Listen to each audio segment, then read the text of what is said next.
What's going on, everybody? Hope nobody's sick. Hope nobody's getting Hantavirus. Man, what a day. Oh, they're doing it again. It looks like they're really pushing this one. So we're going to be covering it tonight. Stay healthy, my friends. No panicking. But we got viruses and aliens all up in one show, all up in one night and week. They like to hit us with everything at once. No coincidence that all of a sudden Republicans, MAGA, were getting some momentum for the midterms, and all of a sudden, whoa, what's happening out there? Interesting. So, wow, we got to cover all that tonight, guys, as well as updates on Iran war, some very interesting things on the justice side, deportation side of everything, and of course, we'll have a grifter report later. So, glad you all could make it tonight. Thank you for watching. Please hit the like, hit the subscribe. Welcome to American Fire. We're going to cover it all tonight to the best of my late sleepy brain ability. But before we get started, again, hit the like, hit the subscribe. Let me say hey to everybody I can in the chat before it goes on too long, and then we'll get right into it. Gen X MAGA numero uno tonight. Wago Waco, Nick Majors, Seth Linerode, Cass Sink, Cave Diver, what's up? Kim Trump, how you doing? Sandals, Arizona, what's going on? Jay Tyrus, Ellen Hunt, Tammy Anderson, how you doing tonight? Michael Granite, what's up, brother? It's been a long time. Good to see you, man. Thanks for saying hey. Toe Cramp, CJ Yukon, what's up? Roger Fishes, Lochtefeld over on Rumble. We got Big Event Lounge. Phil Zills in the house. Z Grooms, Starchild, Shogun. It's good to see you, brother. I was afraid for a minute I chased you off by making fun of your job the other night, but it was all good fun. So I'm glad you're back. Just Mike, what's up, buddy? How you feeling, man? We've been praying for you. Liga Laskishi, what do they have for the little people now? We're gonna talk about US1, Ellen Hunt, CA Human, Bobby Girl, and so many others. Thank you guys for watching. We got Nels and Demps also holding it down there and SoCal on Rumble. Thank you guys for supporting the channel over there. I do hope to give Rumble some more love starting next week when I will have more time on all this. Super chat already from Lichgore7227 with the $10 says, Trump, two-time trolling the Pope with a crystal football. Chicago lost its football team to another state. Second Pope loves baseball. 5D trolling rules. I love it. I love it so much. Well done, sir. Well, very astute of you. Very funny. Excellent. Very good stuff. So, alrighty. Are you guys ready? Because this one's gonna be kind of fun. Gonna be kind of fun and interesting tonight. Seagrim says I'm gonna have soft music video during my noon sessions. Gotta put everybody to sleep, calm them down on the work days. Nah, man, we'll still rock out. Maybe we'll mix it up a little bit more. Maybe I'll have multiple intros. Who knows? We'll only see. I can't even begin to think what it's going to be like when I suddenly have more time to dedicate to actually making this show better. I've been doing this with the scraps of my energy I have left every day for almost 3.5 years. So those who've been here since the beginning, they're going to be like, dang, it's nice to actually have a good show for once. Anyways, the aliens better vote Republican. Yeah, if you guys are gonna show up, you're voting red. This is MAGA country now. This is Trump country. We'll take you down if you don't vote red. I love it. Okay, are you guys ready for this? You guys ready for the okay? Let's get into it. We gotta do this. Welcome, Hantavirus. Enter stage left. It is time to get a distraction going before the election. Get something going to freak us all out. Get us, ruin the MAGA momentum. Try to take Trump down again just like last time. Now, this isn't the only scare we've had in recent years. They've actually tried to do this several times. Anybody else remember monkeypox?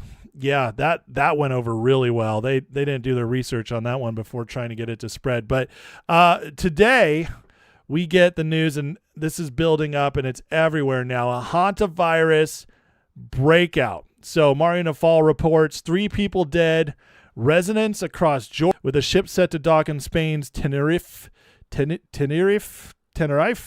within days before passengers are repatriated home.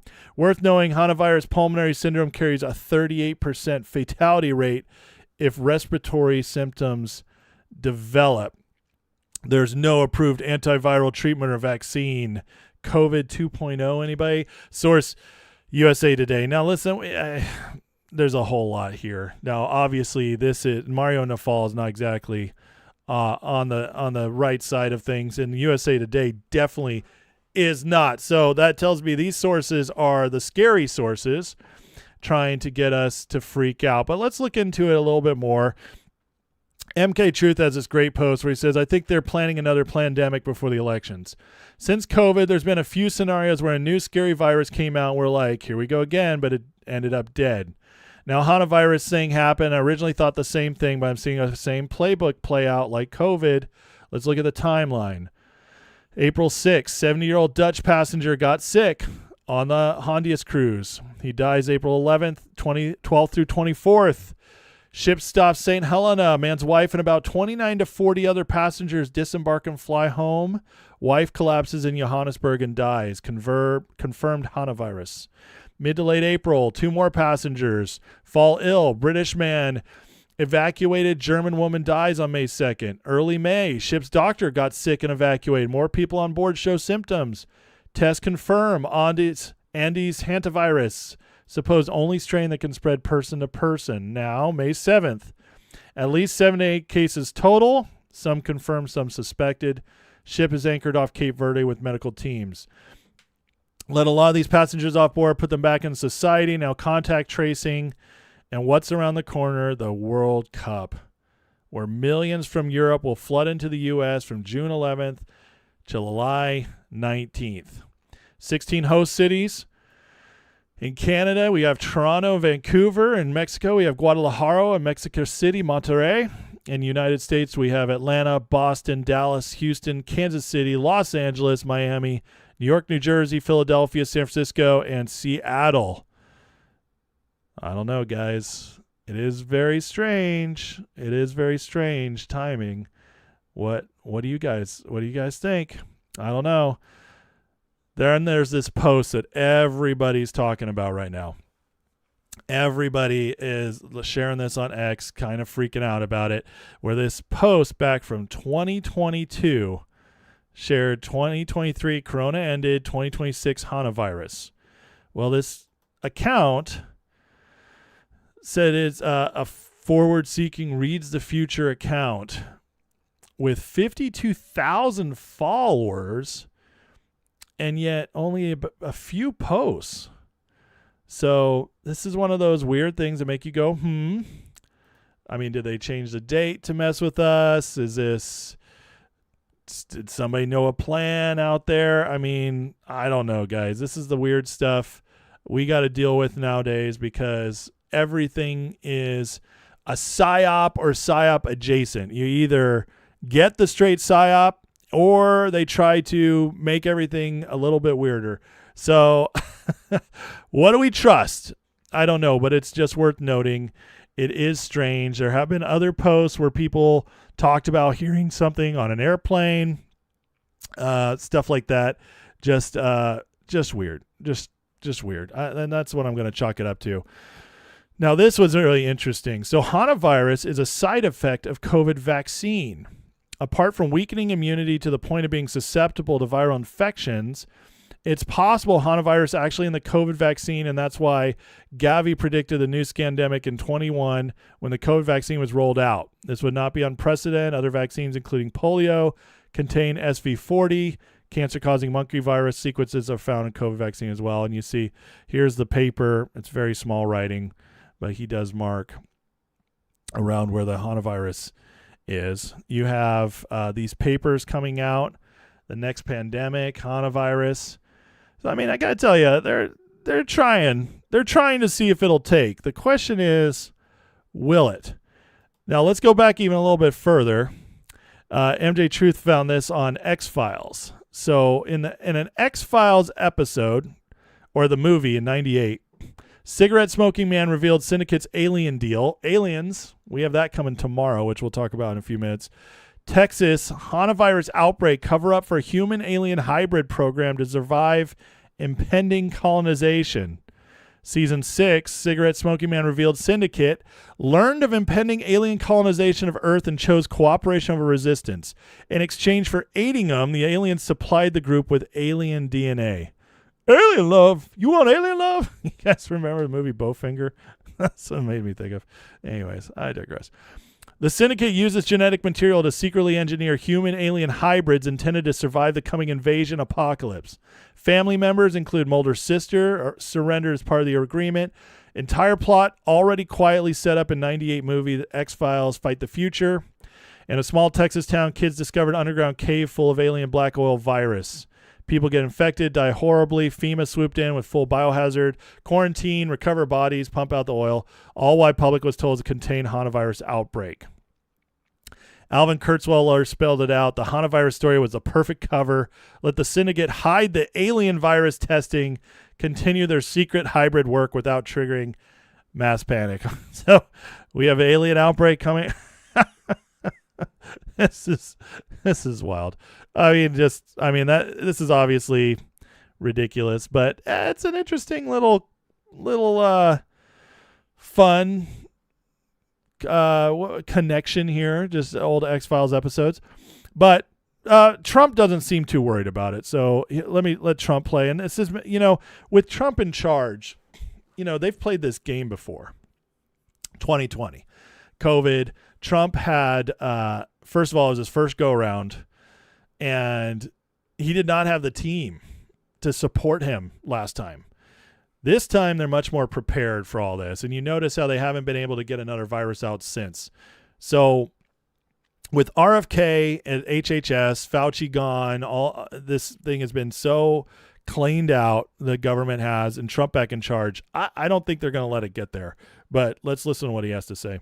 ABC News, can I ask you about the Hantavirus? Have you been briefed on the virus? Yes, I have. Can you tell us what you learned in these briefings? Well, I think you're going to be told everything, and you already have. It's very much, we hope, under control. It was the ship, and I think we're going to make a full report about it tomorrow. We have a lot of people, a lot of great people studying it. It should be. To me, that seems like Trump is just, he doesn't want to deal with the distraction. He knows what it is. Fine. We hope. So that doesn't seem too concerned. And then we got people like Dr. Drew breaking down like how, just some truth about the actual Hantavirus. And this is the difference of COVID. When it came out, everybody started getting shut down immediately, and there was, people weren't as prepared to break it down, to understand it. We're much more prepared now for all of our doctors and everybody, the ones we can actually trust, to get out there with real information. So here's Dr. Drew breaking it down. I'm really worried. We have a Hantavirus outbreak in a cruise ship, and everybody's wanting to do it all over again. Are you freaking? Is not a respiratory virus. Stop it. Stop it now. Stop the news agencies need to stop. Everybody needs to stop. Hantavirus has been around a long time. It's nasty. Yeah. So is TB. So is a lot of other things. So is rickettsia. Let's deal with the rats problem downtown in Los Angeles. We have murine typhus and pneumonic plague breaking out. Deal with that. But I digress. The fact is that there are structural and philosophical excesses in public health that need to be kind of addressed. And is anyone in public health thinking about this? I don't think they are. I think one of the most healthy, useful outcomes of the COVID era was the absolute loss of credibility of the public health religious cult. And, also, I think we all go into public health, just like when people go into medicine. So we have the CDC already saying not worried about it. Trump saying it doesn't think it's a big idea. We have doctors like Dr. He's a celebrity doctor, but I mean, he was right on about COVID, and like several others were. So, he's not seems too concerned about it. We have Matt Morris, who I know you guys love. We all talked about him the other night. Matt Morris saying, again, reports Hantavirus, it's only going to take 2 more weeks to stop the spread, flatten the curve. Hang on, everyone. The vaccine will be here soon. Obviously, he's making fun from COVID, but might be too soon. This one might be causing people some PTSD. Now, who we really should listen to is Marjorie Taylor Greene, because she is very scared. She says MTG is outraged by the calm down police. Stop freaking out about Hantavirus. People are the ones who pushed lockdowns, masks, and experimental shots last time. Wait, what? She's saying the people that are not worried about Hantavirus are the same ones who pushed all that last time? I don't think so. I really don't. It's actually the people putting the fear of God into us right now are the exact people who push lockdowns, like the WHO, and a bunch of liberals are starting to speak up. You know who's not speaking up, though? Her best friend, Thomas Massey. Thomas Massey is saying, what are we worrying about? We shouldn't worry about this.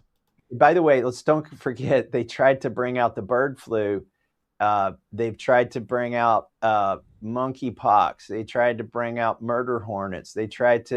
They're looking for any opportunity to scare you. And if any of these things catches hold, and then what's the RSV, right? There was a pandemic of RSV, et cetera, et cetera. They would just love to use this PrEP Act to kick in some more immunity and some more things. And now it's the Hantavirus. So her best friend is telling us not to panic, but I thought it was the other way around, Marjorie. I thought it was the bad guys saying we shouldn't panic. I guess they didn't get the same memo today. I guess, they screwed it up. That's a bummer. They should have really coordinated. We do have Tedros, though, coming out from the WHO. Hantavirus should be a lesson to the United States to reconsider joining the World Health Organization. They really, really don't like that we left. They want us to get back under full control. And remember, do you guys remember that we actually were under a treaty to put ourselves under the WHO and allow them to take over the U.S. when a pandemic would happen? Joe Biden pushed that, and it was Trump that backed us back out of it. But they were trying to get us under to turn over our health care to the World Health Organization under this goober right here, this awful, terrible person, and because they did so good with COVID, right? But we backed out. We're not there. But this is, again, it's a push. And thank God we're just in a much different place now. Think of how much has changed in just 6 years. COVID, at this point, to me, it feels like it was 100 years ago, but it was only 6 years ago. That's not that far. And just 6 years ago, they locked us down. They lied to us. They used it to steal an election. They used it to push out mass mail-in ballots. They tried to get our whole country to shut down. Thank God for red states that fought back. But the difference back then, the power these people still had. Think about that. Think about all, like, the difference of back just 6 years ago, the how much stronger the deep state was, how much stronger the uniparty was, how much more of a hold they had on the government. It is wild to think the difference in just 6 years. It's actually really crazy. I mean, think about last year when they tried to get the riots going again. It was the beginning of the summer. They launched them in LA, the protests, the riots. They were burning up LA. And then Trump busts out the military, runs a military parade, sends the National Guard to tamp it all down. And we don't have a summer of love 2.0, a summer of fire, summer of BLM 2.0. He shut it right down. And just like that, I believe they're going to shut this down. So there's a lot of fear circulating right now, especially on X, YouTube, all the, and I guarantee you, I don't watch mainstream media, but I guarantee you they're pushing this to all the boomers watching Fox News, CNN, MSNBC. They are pushing this hard. ABC News at night, whatever it is. This is going to be total fear bait. Get scared. They want you to believe it's coming back. They want to trigger that, and they want the people to react in a way that's so fear-based that they hope that it can push Trump back to make him make some crazy moves again, because they know it's coming. They have one last shot at this, guys. One last shot. In the midterms, they believe it's all in. They believe they have to do this for the midterms, because they know if they lose the midterms, they're definitely losing 2028. And once they lose 2028, I've showed you guys the numbers. It's over for a very long time. This is MAGA country, and it only grows more from here. They're going all out for a midterm. That tells you how pathetic these people are. And RFK, just when he broke out from the WHO, reminded us just how bad they were. But in this video, which I'm not going to play right now, it's 3 minutes, but just reminded us we'll never be ruled by them again. And I got to say, this was a statement that they're not going to be able to pull this stuff off. They're not going to be able to pull this stuff off, not under this administration. So, listen, I'm not going to spend too much more time on this. It's the biggest story in the world right now, so I had to cover it. I really debated even just making it like a one post thing, but you got to cover it. You got to share what's out there, break down my thoughts. I'm not worried, and you shouldn't be too, but you can see the playbook is absolutely being run again. The difference is how fast will it be shut down this time? And that's, to me, I think this goes away in a couple weeks. But all right, we'll see if I'm right. Okay, if you guys don't mind, I'm going to take a second before jumping into the next segment. Hit that like, hit that subscribe. Appreciate you guys watching and supporting. I did see a couple super chats roll in, so let me hit those up first. We have Nick Majors with $5 says, support Ace, tell the truth. Thank you, sir. I appreciate you very much. Always, Nick. You're awesome, man. Freenez with a $5 super chat as well says, I jumped on late. I'm lagging behind. I want to give my MAGA fam some love. God bless you all. Thank you, Ace, for what you do. You are so welcome, Freenez. Thank you for the support. You are amazing, and so glad you found the show and become a part of it. All right. Did I miss anything else real quick here? Holy Smoke says everyone should keep natural antivirals, oil of oregano, olive leaf extract, echinacea, drink ginger, lemons. It does work very good. The other thing I did hear or saw today was that ivermectin is actually can be very useful against this as well, which, I mean, ivermectin just more and more seems to be just kind of a miracle treatment to so much. Yeah, Biden was going to hand over U.S. sovereignty, Jay. You're absolutely right. China's finding out they have zero power. Yeah, I wonder where they pulled this one out of, honestly. Seth says, not just America, most of South America left the WHO, and that's why there is America's Health Organization. Okay, I didn't know about that about South America. That's awesome. Okay, let's keep going. Oh, Feisty Granny says, have to say, the Lord bless me today. I want to give him a shout out. Thanks. He's always good. Amen. That's great. Rum Talk says craft beer always works. keeps the sniffles away, huh? All right. Well, while we're talking about crazy conspiracy type stuff, let's just talk for a minute about the alien disclosure that's supposed to be coming out here. So tomorrow is the day when it's supposed to begin. They're going to start dropping some of the alien files, let it out there. And here's Tim Burchett giving a little bit of a preview on Rogan. I got a call that tomorrow at 3:00, I'm going to be briefed over the phone by, I think one of Hegseth's top dogs is going to go over some stuff with me that they've got. And I have no earthly idea. I don't want everybody to get their hopes up. I don't have a lot of faith in our government. President Trump's always been great to me. He's never lied to me, but I don't know that he knows the right questions to ask and the right people to talk to, because, I mean, this thing's been covered up at least since 1947, and I just don't think they don't give up that easy. The war pimps at the Pentagon and everybody else, they just don't give up that easy. I got a call. So he says he doesn't expect too much coming out because they still want to keep things under wraps. But we should still be seeing more than we've seen. Here's Anna Paulina Luna has been working on a lot of the disclosure stuff and getting out classified files. Here's a little preview from her. I think that Grush, when I had talked to him on whether these were specifically extraterrestrials or alien in origin, he said interdimensional. He refused to use certain terms, and I think that's incredibly important because I think that that's really the question we're all wanting to know, right? And so I'm actually going to have a sit-down conversation with him and ask him to come back and talk to us directly, because it seems that we are getting more information from the source than going into a skiff and then not being able to tell you guys what we're talking about. Is this stuff that we just as humans might not be able to understand if it's interdimensional? I think that we can understand it. I think that it's just, it's an approach, right? I mean, like, remember, we just now for the first time in history really had Congress have whistleblowers come forward credible that were telling the entire world that there is something other than human life forms. Grush said that those were interdimensional beings. He refused to use extraterrestrial and alien. I think that's important to know. I think that...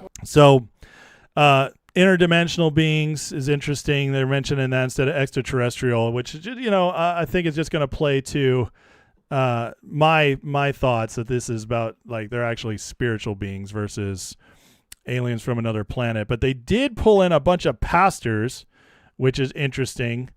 About 100 pastors nationwide had a big meeting about this. They pulled them in and said, prepare your people. Because, a lot of Christians don't believe in aliens. I don't believe in aliens. I still won't, no matter what they say. But I'll tell you that I do believe that there are strange things still. There are demons or fallen angels, whatever you want to call them, that cross interdimensionally, which is the spirit realm. I believe in angels, of course. So I do believe there are probably files that are supernatural and very strange stuff. So we'll see. But the fact that they're pulling all these guys in, and I'm not a big fan of Perry Stone's, but he got in there. I actually have friends. This is where my past in the church gives me some insights into stuff.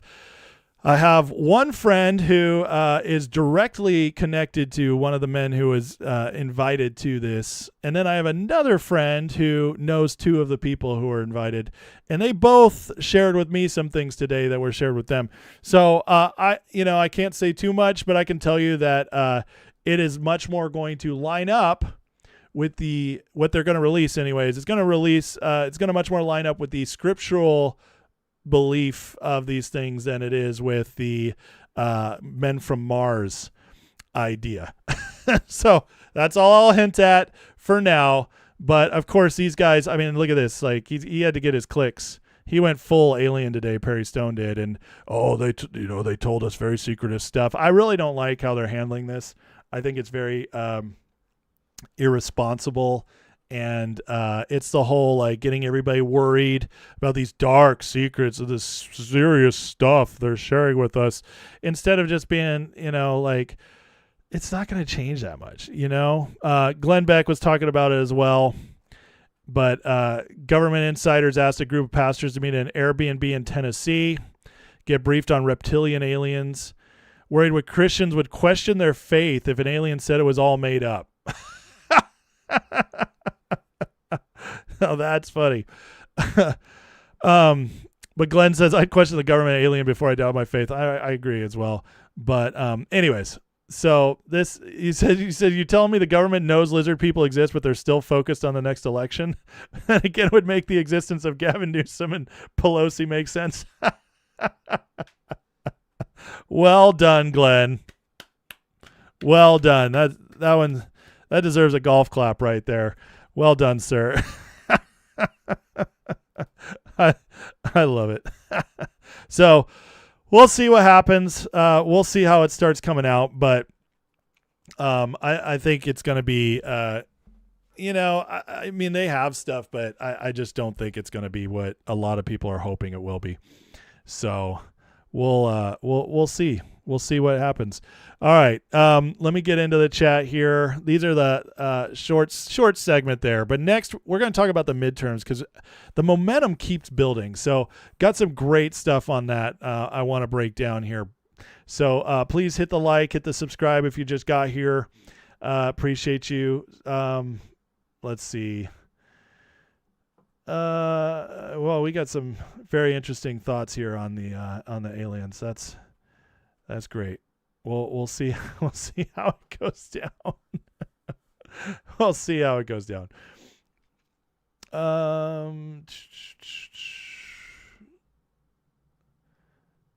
Any aliens that aren't malevolent and don't want to destroy us are probably going to go look at us. Wow, these people are dumb. Let's keep going. I love it. Slee Stacks Rule says, I hate this alien stuff. It's a distraction. Airbnb meeting didn't involve any government officials. So much of this is overblown. I mean, I agree. But it is the biggest news out there. Okay. And so, anything that's important to the national discussion and that people might be freaking out about, I'm going to cover, even if I think it's ridiculous. I will. That's why I cover the influencer types. You know why? Because there's literally millions of people who follow them and get, well, not millions anymore, but hundreds of thousands of people follow them and they get duped. They get led astray and it's sad. So, and I'm not 100% perfect. I get stuff wrong, but I'm honest. I do my best to be honest and break stuff down, and I can smell nonsense most of the time. And I'm going to call it out, and I'm going to do stuff. And I can see, like tonight, I don't have as many viewers tonight as I've had lately. People, my crowd is like, we'll call it. And that's okay. That's totally fine. But there's going to be a few people who watch this and are like, oh, okay, thank God we got some sense on this. Thank God we got to see more of a perspective on this, whether it's the aliens or the Hantavirus. It's not stuff I love to talk about because I don't like to spread psyops, but I do like to debunk them. And I do like to prepare people to for what to actually expect. So, but yeah, it's no, I got you, Slee Stack. That's fine. But I'm just telling you, like, that's what I feel like is something I'm good at and what I like to do. And so that's what I'll do. But so that's why I'm a part of it. But and do what I do. But there are people who get bugged out about this stuff. There really are. And it might not be in your area, it might not be around you. And I'm not saying it's a whole lot of people, but it does happen. Okay. Cardiac, you can't handle the truth. I love it. That's great. So, okay. All right, let's move on. Let's get into the politics stuff. All right. Cause that's what's more interesting to me anyways, cause it actually matters a lot more, honestly. All right, this story dropped today, and this, I gotta say, is absolutely crazy. But this is a little insight into the Supreme Court with Alito going after Ketanji Brown Jackson. So again, this has everything to do with the midterms. So midterms, MAGA's got the momentum. Supreme Court just gave them a ton of momentum moving forward. And yet, what we're about to find out here is that Alito, when he called out Ketanji Brown Jackson the other day, he had a lot more reason why he was upset with her, and it's going to come up right here. So let's play the clip. It is an unusual footnote, and Justice Alito is making a point. He's responding to Justice Ketanji Brown Jackson's dissent, where she's complaining that the Supreme Court is allowing Louisiana to go forward with redrawing its map, which is completely consistent with the decision that came down last week, where they found that the redistricting had been unconstitutional, right? And so normally there's this 32-day period that happens after a Supreme Court authors a decision before it's sent back to the lower court to basically deal with the ramifications of what they decided. And because the congressional elections are obviously coming up, the governor had already delayed them. The Supreme Court here said, look, we decided we're not reconsidering this. You can go ahead and we're going to bypass the 32 days. Well, Ketanji Brown Jackson is very upset about that. And so Justice Alito points out in that footnote, hey, as a reminder to you, and by the way, the world, we decided this 7 months ago. So the question is, why did he put it in there? Did you hear that? They decided this 7 months ago. Plenty of time to get it out there and for every state to make their decision and redistrict. 7 months ago, the liberal justices, the 3 who were against it, who dissented, dragged their feet for 7 months to write their dissent. That, my friends, is playing politics. It is disgusting that the Supreme Court did this. This is the thing they're supposed to never do. They always accuse the ones on the conservatives. The Democrats always say the conservative justices are playing politics. That's as politics as you get. That is election interference. That's playing games with our elections. That is insane. And so now we know why Alito was so upset. It wasn't just her horrific dissent that was retarded, honestly, but it's shocking. 7 months is shocking. I had heard they were delaying it. I had heard that. I thought we were going to get it and find out they delayed it by 6 weeks and they finally pushed it out. So 7 months. Basically, that means they decided it right after the hearing. It was so obvious to them where this was headed. That is crazy. So Ketanji Jackson Brown is one of the, I don't even know of another example that's anything close to this. So it's a miracle we got it at all. And it's a miracle, like, they're giving them time. They're forcing them to move fast, and these states are responding. So it might not matter that much.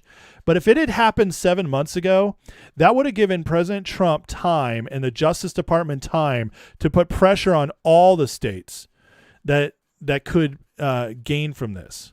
And that 19 to 20 total seats that everybody's saying we'll now probably get by 2028, that would have been done now. And instead, because of this, we're looking at maybe like anywhere from like 6 to 14, because a couple states are fully done with their primaries. But again, that, my friends, is one of the grossest things I've ever heard come out from a Supreme Court justice. But my hope, my prayer, is that this all backfires on them and they end up losing the midterms badly anyways. That would be the ultimate. Now, this happened today. Tennessee voted to redistrict and got America another red seat today. But this was hilarious as one of the representatives walked in to make the vote wearing a Trump t-shirt.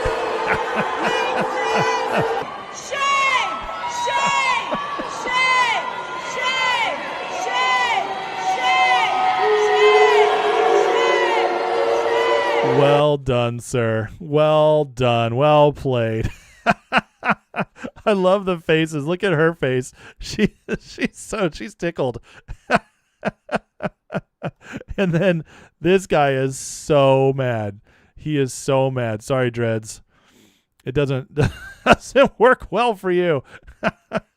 So Billy has already signed it in. It went through both the House and the Senate very quickly. Billy has signed it in, and Tennessee is officially fully red. Congratulations, Tennessee.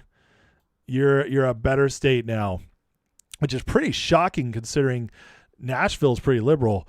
But well done. That's awesome.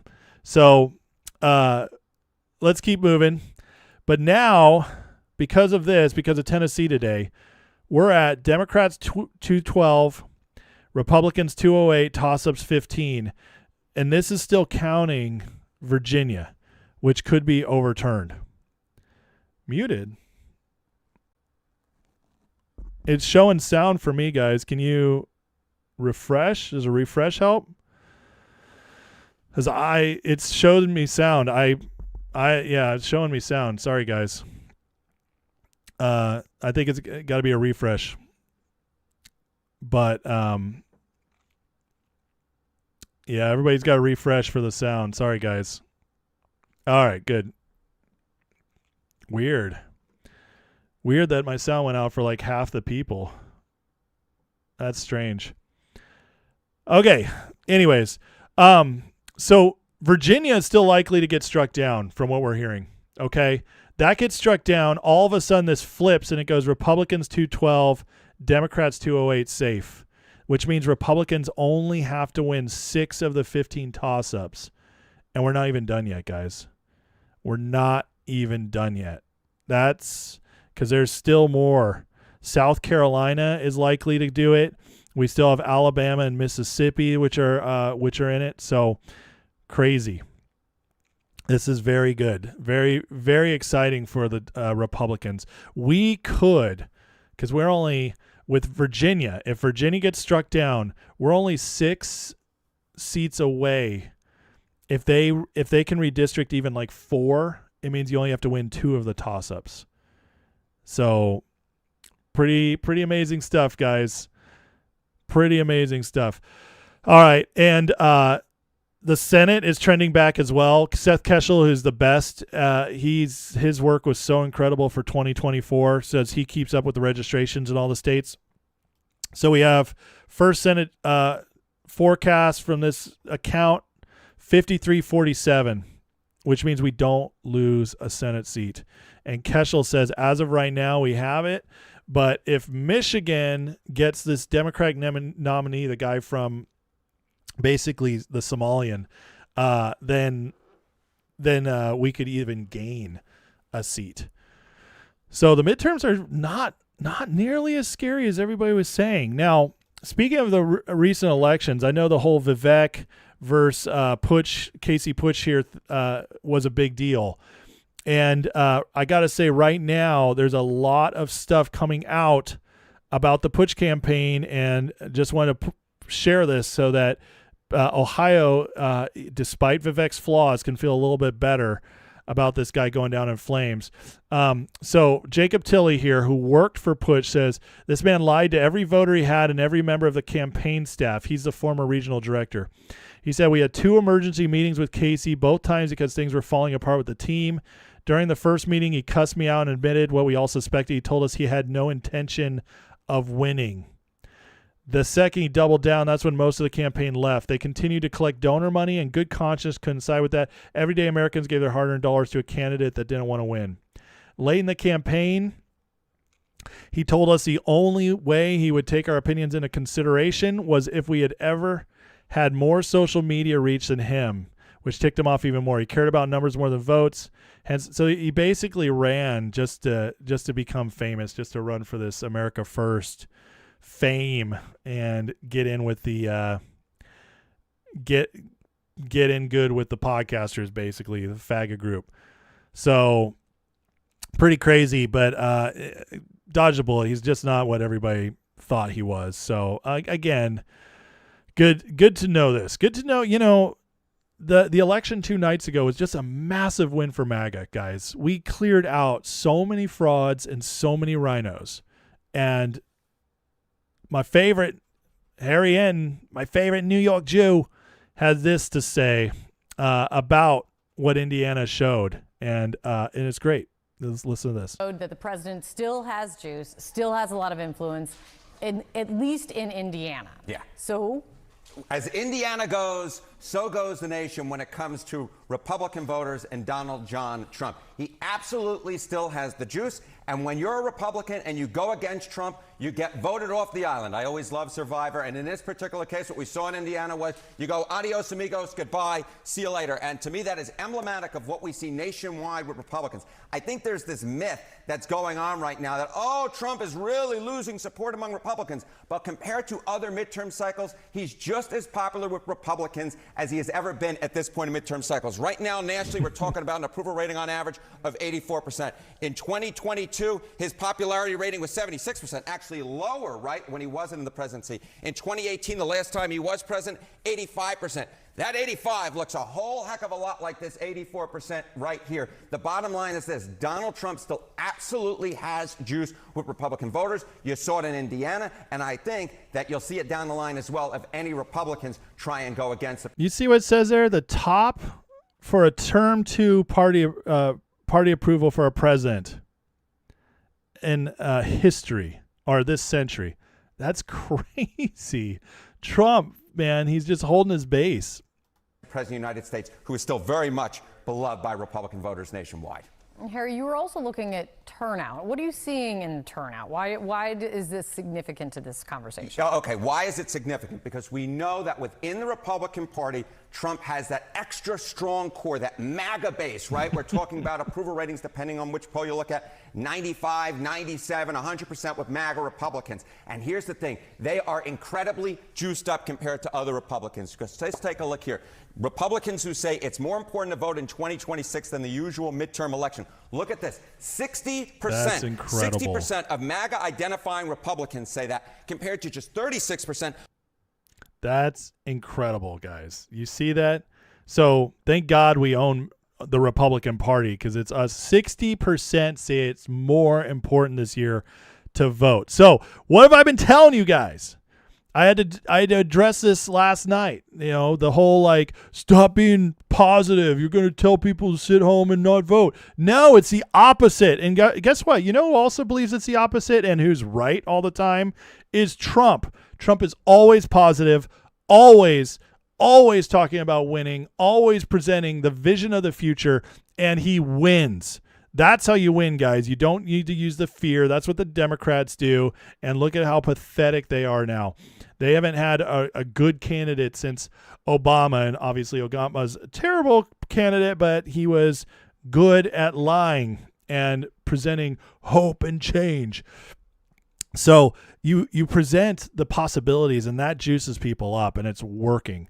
It's working. MAGA is fired up, and also Trump's approval in the Republican Party is super high still, and that includes non-MAGA Republicans as well. Guys, I'm telling you, it is such a psyop that the blue wave is coming.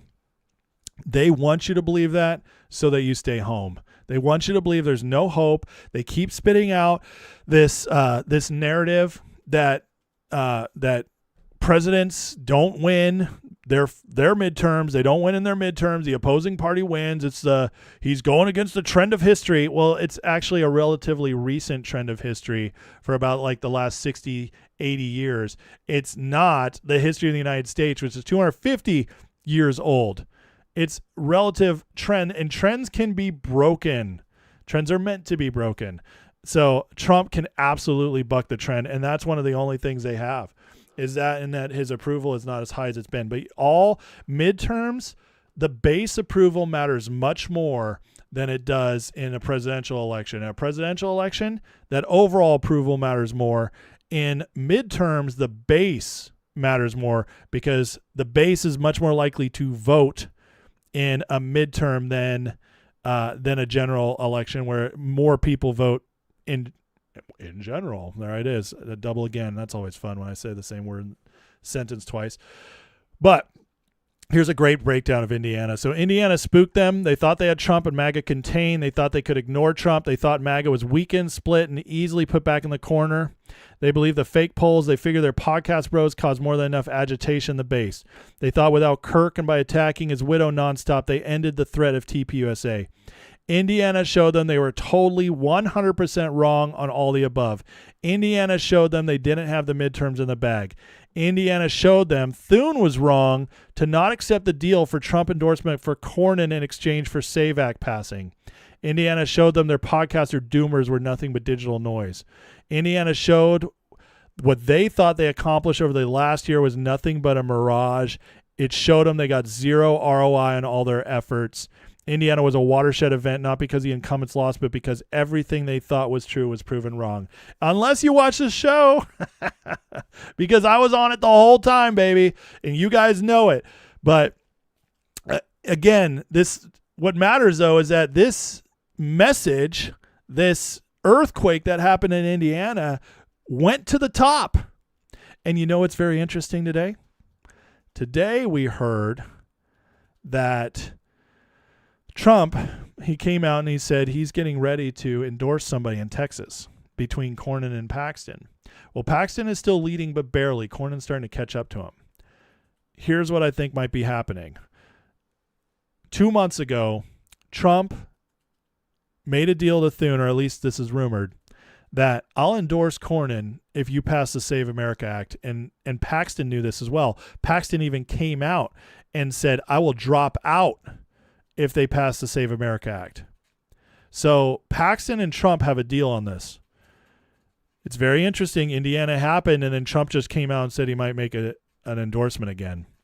That tells me that maybe, just maybe, Thune is getting ready he's feeling the pressure, and they might actually get this done. Trump then will endorse Cornyn, and he'll probably give Paxton Paxton will drop out, and he'll give Paxton a job. So, listen, none of us love Cornyn. Cornyn's awful. But as I said before, politics matter. And any of us should be okay with Cornyn one more term if we get the Save America Act out of it.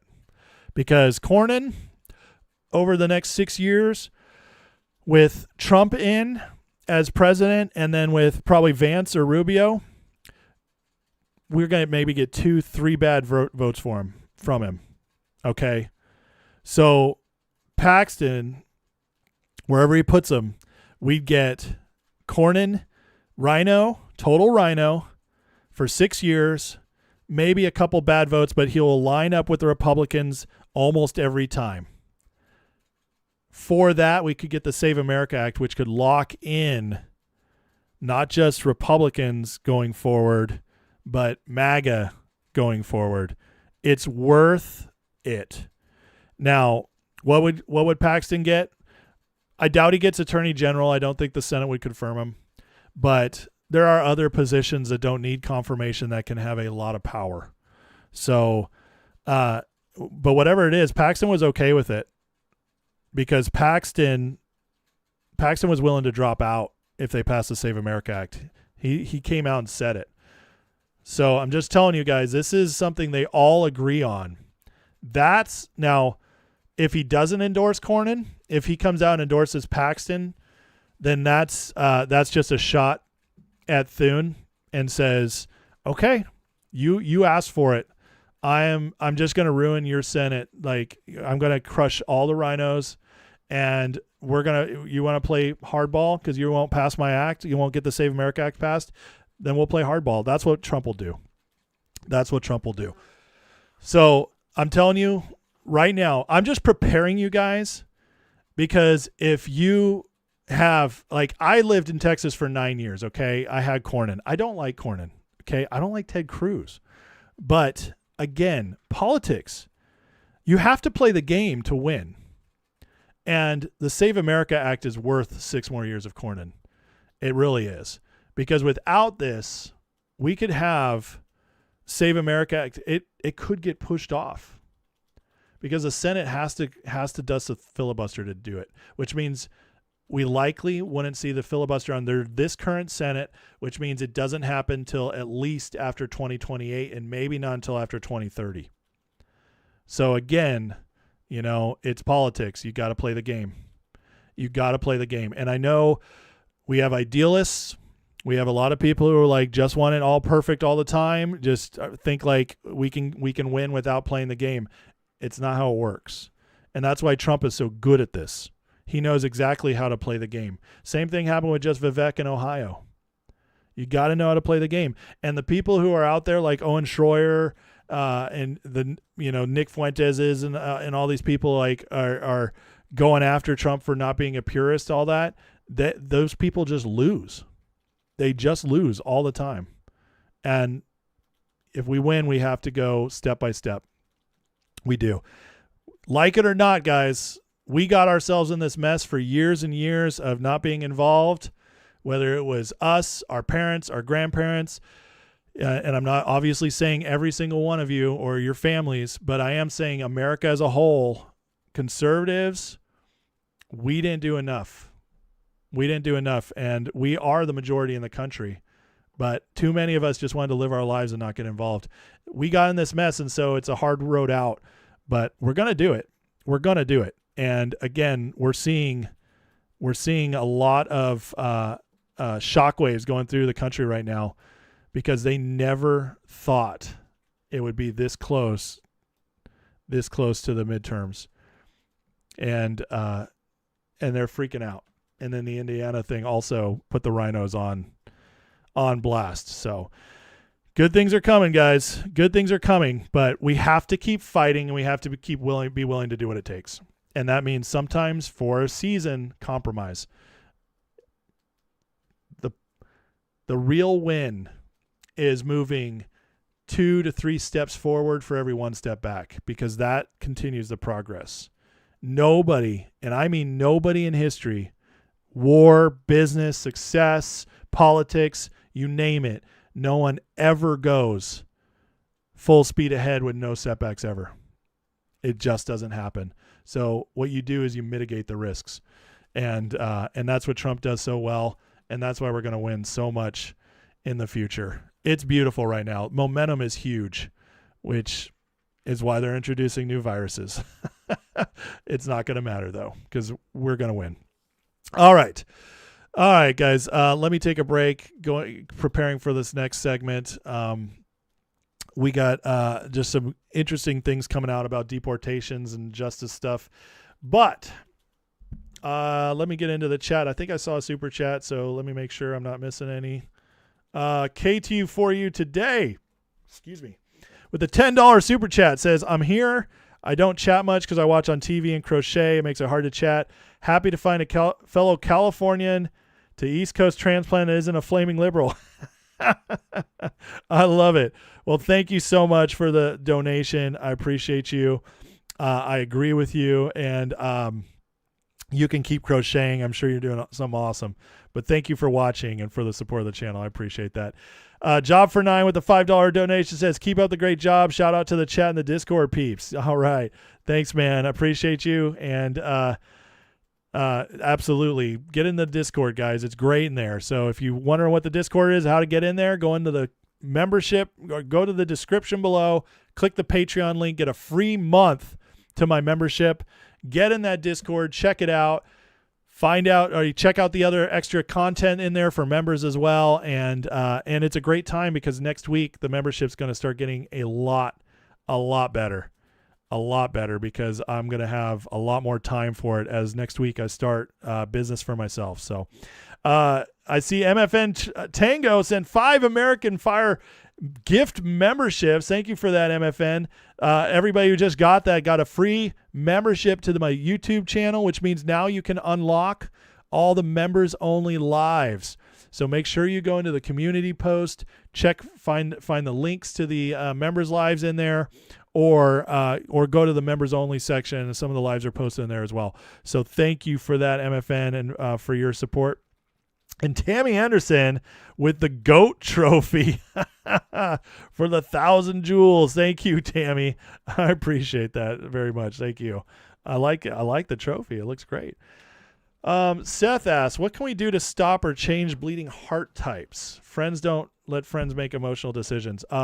Well, can I hold on. Let me try to be delicate with this one. You can't. Seth, here's the deal. Everybody makes decisions emotionally, whether they like to admit it or not. Some people are better at stepping back, but ultimately, the vast majority of people, and the vast majority of the time, even some people who consider themselves stoics, they still will make 90 to 95% of their decisions based on what feels right versus what their logic tells them. And I know that as somebody who worked in marketing. Okay. The job I'm leaving, I'm the marketing director. I've been in digital marketing for years and years, and have had a lot of success. And I got to tell you that facts matter, but if once you believe something, let me back it up. Once you believe something, it's very difficult to stop believing that. It takes a long time. The one thing you can do is keep showing up. You're not going to debate them into believing you, but you can keep presenting other points. And what happens is once they'll remember stuff, they won't believe you, But then something will happen. It'll either affect them personally or anger them or upset them, and then they'll remember the other side. And at that point, they start opening up. They won't fully change yet because it's hard to leave that belief behind. They'll start. And once they're open, that's when they become open to the questions, your thoughts on stuff, and things can really start changing. But if you ever think you're going to prove something to somebody who believes something else completely different than you, good luck. It's the only time you can prove something to somebody is when they are actually ready to learn. And unfortunately, very few people get to that point once they've made a decision about something. It takes time, and it's the saying is you can't tell them, you have to show them. Which that's when awakenings happen, when things either get really, really bad or really, really good. People's environments change, their lives start changing, and that wakes them up. It's not a good argument. I'm not saying it never works, but it's like 5-10% of the time if you're lucky. So Christina Abbott with the $7 donation. I say that, Christina. Thank you as always for the support. You're amazing. I hope that helped, that answer. What I've learned is that I don't debate people anymore. I stopped trying. I do, and by that I mean convince them, I should say. I've stopped trying to convince people of things. And I've stopped caring when they disagree with me. And so that's a power right there, because it frees you up to be you. And I'll tell you what, as a Christian, as somebody who was in ministry for, well over a decade, I learned that preaching at people and trying to convince them of God never works. Almost never. It's very rare it works. But what does work is just living it as if you believe it. And so I can tell you that some of the most powerful conversions I've seen in my life, I worked with a guy who was a Wiccan Satanist, and he wasn't like trying to promote it or anything, but he was into some dark stuff, and he was a depressed dude. He was a chef at a restaurant I worked at, and I became friends with him. And the one thing is that I would always come to work and try to just be in a good mood with people, hang out, have a good time, and not compromise my values, but still get along with everybody. And they had this thing where they were always trying to offend me, and they couldn't do it. They never offended me, no matter what they did. And I just laugh it off and be like, you guys are crazy, or, whoa, that's wild. And years later, I was a pastor, and I get a call from this guy, and he's like, where are you? I want to come talk to you. So he comes in my office. I told him where I was, and he sits down. He's just broken, and he'd lost his wife and his kid and his job. And he was like, man, like, he's like, my life's falling apart. I'm losing everything. I don't know where to turn. He's like, and the only person I could think of was you. He was like, you were always cheerful.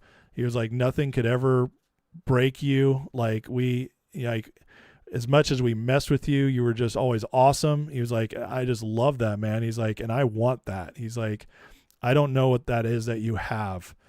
And so I got to minister to him there and lead him in a prayer to Jesus. And he changed his life, got back together with his wife. And as far as I know, he's thriving now. But I never preached at him once. Okay. Never once. I just lived it. I lived it and embodied it and was it. And I was open. Whenever we had a discussion, I'd be open about everything, politics, religion, whatever. But I didn't push it on anybody. And I talked to them about what they cared about: music, movies, video games. And I just met them where they're at. And honestly, that's the way to reach people. That's the way to meet people where they're at, And I just, you got to just love people where they're at, but don't let them change you and don't let them frustrate you. People are in their own place for a reason. Maybe their parents taught them something and they don't want to dishonor their parents. Maybe they had a very quick, tight relationship with a grandparent who, you don't know. Maybe they were abused. You never know why they believe what they believe. And but obviously I do my show and I talk about stuff all the time, but you guys come here to see me. I don't go screaming at you. Okay. And so that's what I've found works the best is just being yourself, but living it. I actually live that I believe the things I believe. Okay. I'm a one-woman guy. I've been married for 18 years. I love my wife. I've raised my kids. I've taken a lot of risks in my life when it wasn't popular. I've stood my ground when people got mad at me. I never compromised, my beliefs. I never tolerated like certain things. I'm not saying I'm perfect. I've messed up. That's not my point, but I didn't compromise my beliefs. And so, you just gotta, be you and be the best version of you and always keep improving and be quick to ask for forgiveness when you screw up, quick to apologize. And people will start waking up to you. People will wake up to you. They will. So, Nikki for Freedom says, I've been censored by my own personal relatives. Of course, I don't censor them. They plug their ears and say, "Not." Listen, I have relatives that have censored me. I've had 20-year-old friends who have unfriended me because of my support for Trump. Jesus said they first hated me, they'll hate you. And it's not people so much that hate you. It's the demonic in them. It's the stuff they get attached to that can't stand truth. You notice how like Republicans and for the most part Christians, obviously there's exceptions, but it's like they can be friends with people who totally disagree with them. That's because we believe what we believe and we believe it's true and we trust in that. And so nothing can sway that. But if you have doubts, if you're challenged by truth and it's messing with you because you don't want to hear it because like you don't want to change but you kind of know that the other person's right, you don't want to be around that person anymore. And so there's that, and so that's why they cut us off. That's why they cut us off because they just can't stand it, But yeah, you just do your best and don't go preaching at people in their face. Doesn't mean you can't like be talking in public and people be attracted to it. But I mean like, you're wrong, like on here, I do my show. You guys have found me. That's awesome. We'll all get along. If I disagree with you or if I get a troll, I'll tell them they're wrong, but they came into my space. I didn't go to them. That's the difference. So anyways, yeah, Charlie Kirk was awesome because he would just show up and be willing to talk to people.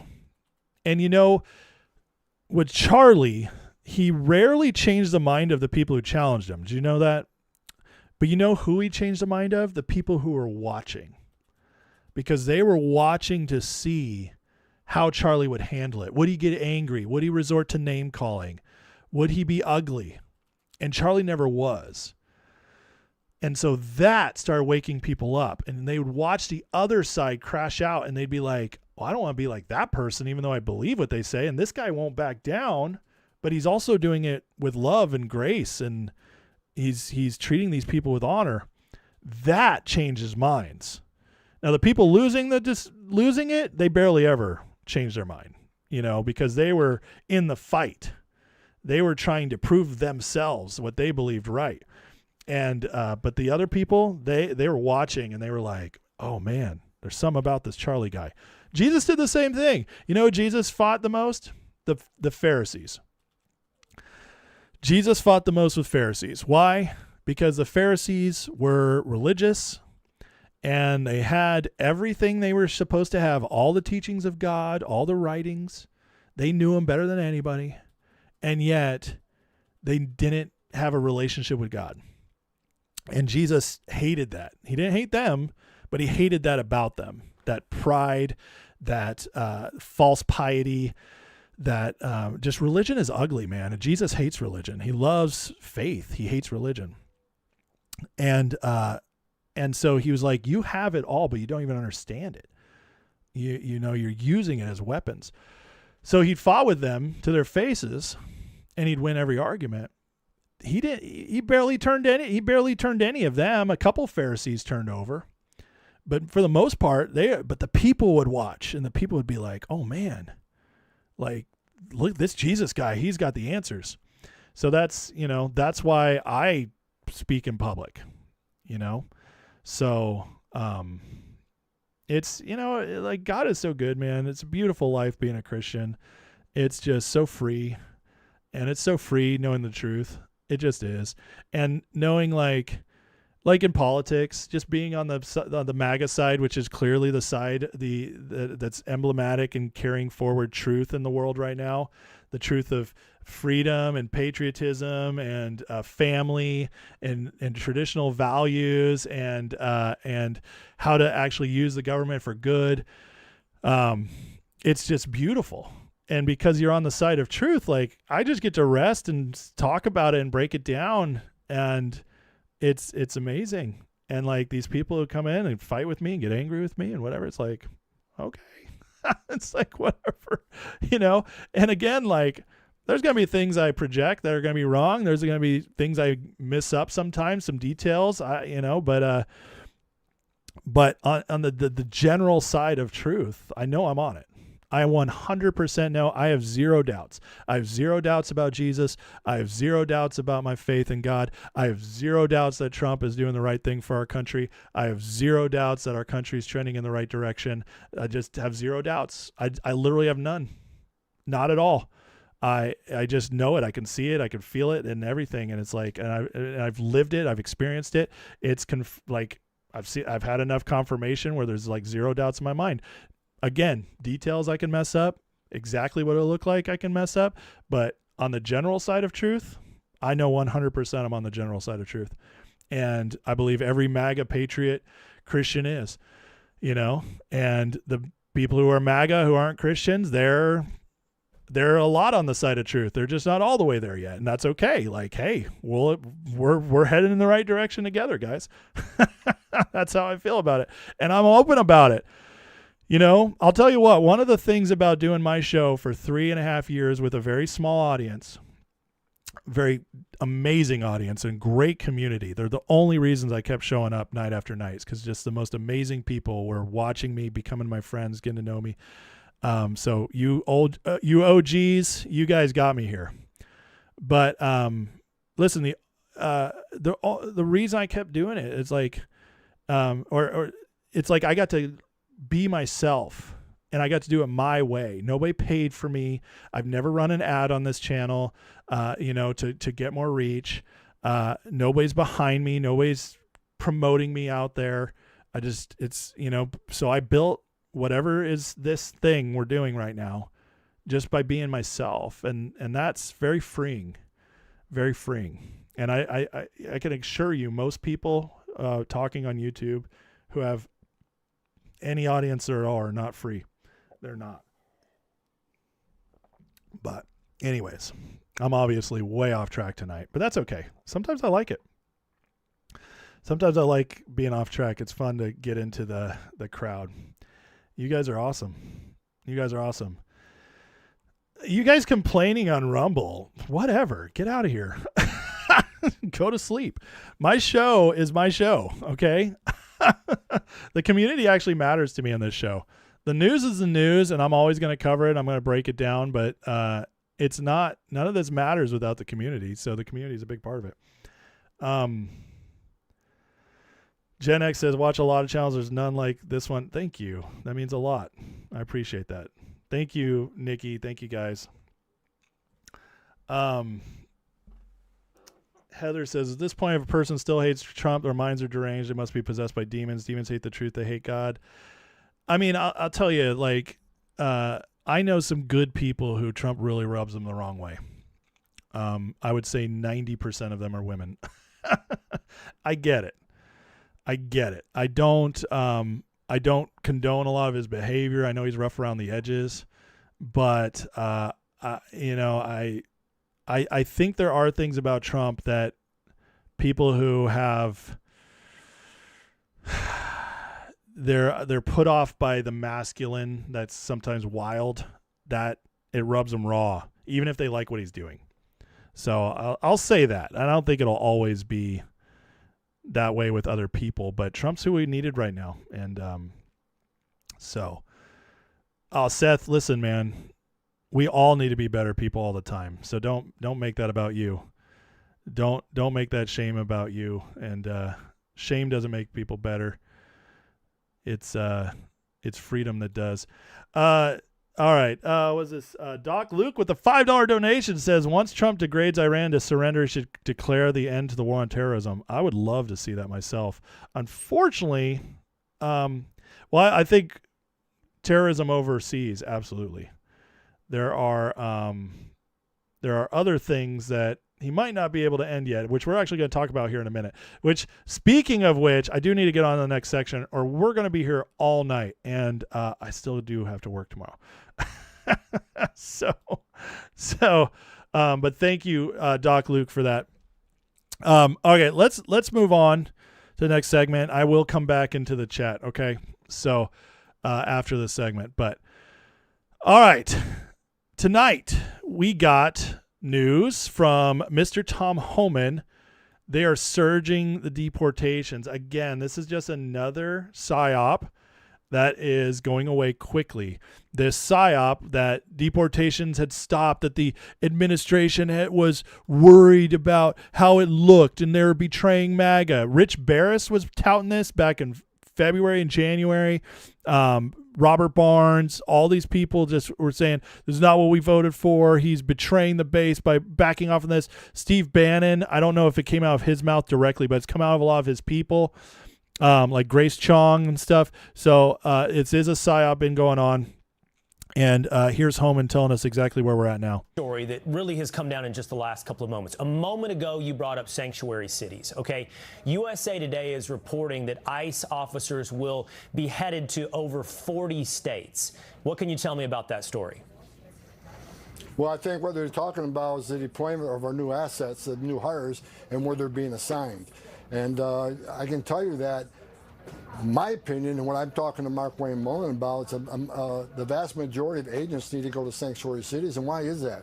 Because we go to Florida, every sheriff, every chief's working with us. They honor detainers. We've got less of a problem in states like that, Florida and Texas. However, in states that want to lock us out of the jails, that refuse sheriffs and chiefs to work with us in any capacity, that's what we know is a problem, because we know they're releasing public safety threats, illegal aliens to the streets every day. So we really got to concentrate on sanctuary cities, because that's where the biggest public safety threat is. Okay, so that would include New York if they pass a law to 40 make it a sanctuary city. States. Governor Cat. That's huge. So they're surging them after all this talk. Sorry, I have to. After all this talk of them letting them down, they're surging in. I showed you guys the numbers the other day that have gone up. And then he doubles down on this as well, because, you know, they were trying to pass that Amnesty Act. Well, Homan just obliterates this as well. Cabinet members talking to the president about that. I believe I've characterized that exchange accurately. Correct me if I'm wrong. But what I'm curious about is what you mean. Are there people in the cabinet advocating for amnesty?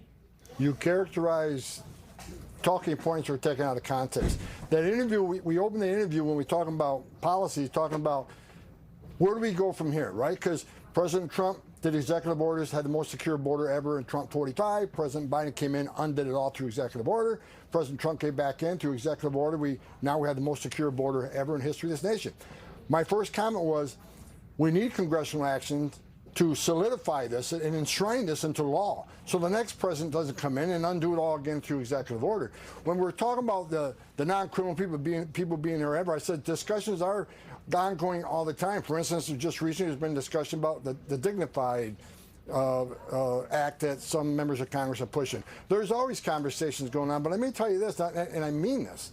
President Trump's been clear from day one. Amnesty's off the table. He don't support amnesty in any form. Either do I.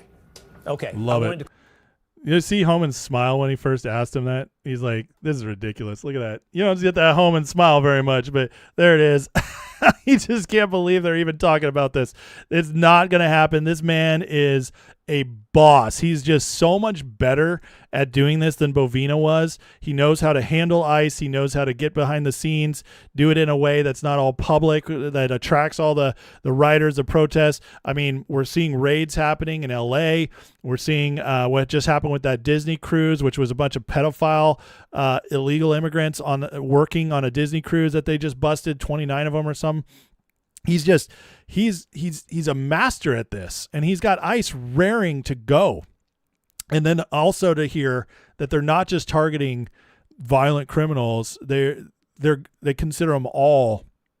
If you crossed illegally, you can go back, which is exactly what we voted for, exactly what we want to hear, and exactly what the grifters have been telling us that the Trump administration gave up on. So this drives me crazy. And then Trump, they're hitting them on all ends. So you have this right here. Trump's targeting immigrants with $1.8 million fines for staying in the U.S. So between January 20th, 25, day of inauguration, March 18th, 26, ICE issued 65,000 civil fines to illegal aliens totaling more than $36 billion. Our message clear: illegal aliens in the country illegally should leave now or face consequences. So they're hitting them all up with the fines to push them out. Trump's the first president to impose them, though they've been an option since 1996. How crazy is that? Trump's the only one who's ever used these fines that have been the law. You see how smart the Trump administration is? Coming into this second term, he had 4 years out, and he got the best people around him. And they went through the whole American legal code and found every single thing they can use. And it's genius. And this is why we're going to have great success in this area despite all the black pillars. Says this isn't Trump's first time imposing them. His first administration also did it, but Biden got rid of them. Of course. So crazy. Homeland Security today posted this, and it just made me laugh so hard. It says, under POTUS, Trump and Secretary Mullen, the nice men and women of ICE will not allow criminals to terrorize their citizens. That is so funny. Yesterday, ICE arrested multiple pedophiles, violent assailants, and robbers, including, and then they got this huge list of all of them. But the fact that the nice men, because they're putting the national in front of ICE, so funny. So absolutely love it. The humor they have at this is just is fantastic. So while deportations are ramping up, Trump did this today. He introduced a counterterrorism strategy and for domestic terrorism. Listen to this. Cause to stir opposition to capitalism, imperialism or colonialism. We hear those chants all the time. They're ridiculous. Support for LGBTQ rights. Support for environmental causes or animal rights, adherence to pro-communist, pro-socialist beliefs or anti-fascist rhetoric, which we hear nonstop, and opposition to government authority. Now, the thing is, you can believe that, you can get together. They're worried about when it leads to violence, and then Treasury could play a big role, right? Yeah, absolutely. As we saw with Operation Economic Fury, the counterpart to Epic Fury, you can now apply the entire toolkit that Treasury, I'm telling you, as a detective, we salivated over the ability that the federal government had with IRS and Treasury to go after money, to go after sanctions. This is something now that can now be done that will impact us at the state and local level. This is a huge change. And it's follow the money, right? Follow the money. You don't go after people for ideology. We've got to be careful from a First Amendment standpoint. But when that ideology leads to violence, now they become a target. Now you apply the whole toolkit. And when you disrupt their money, I'm telling you, Brian, most of these groups are not flush with cash. You start disrupting that. You start disrupting their recruiting capability.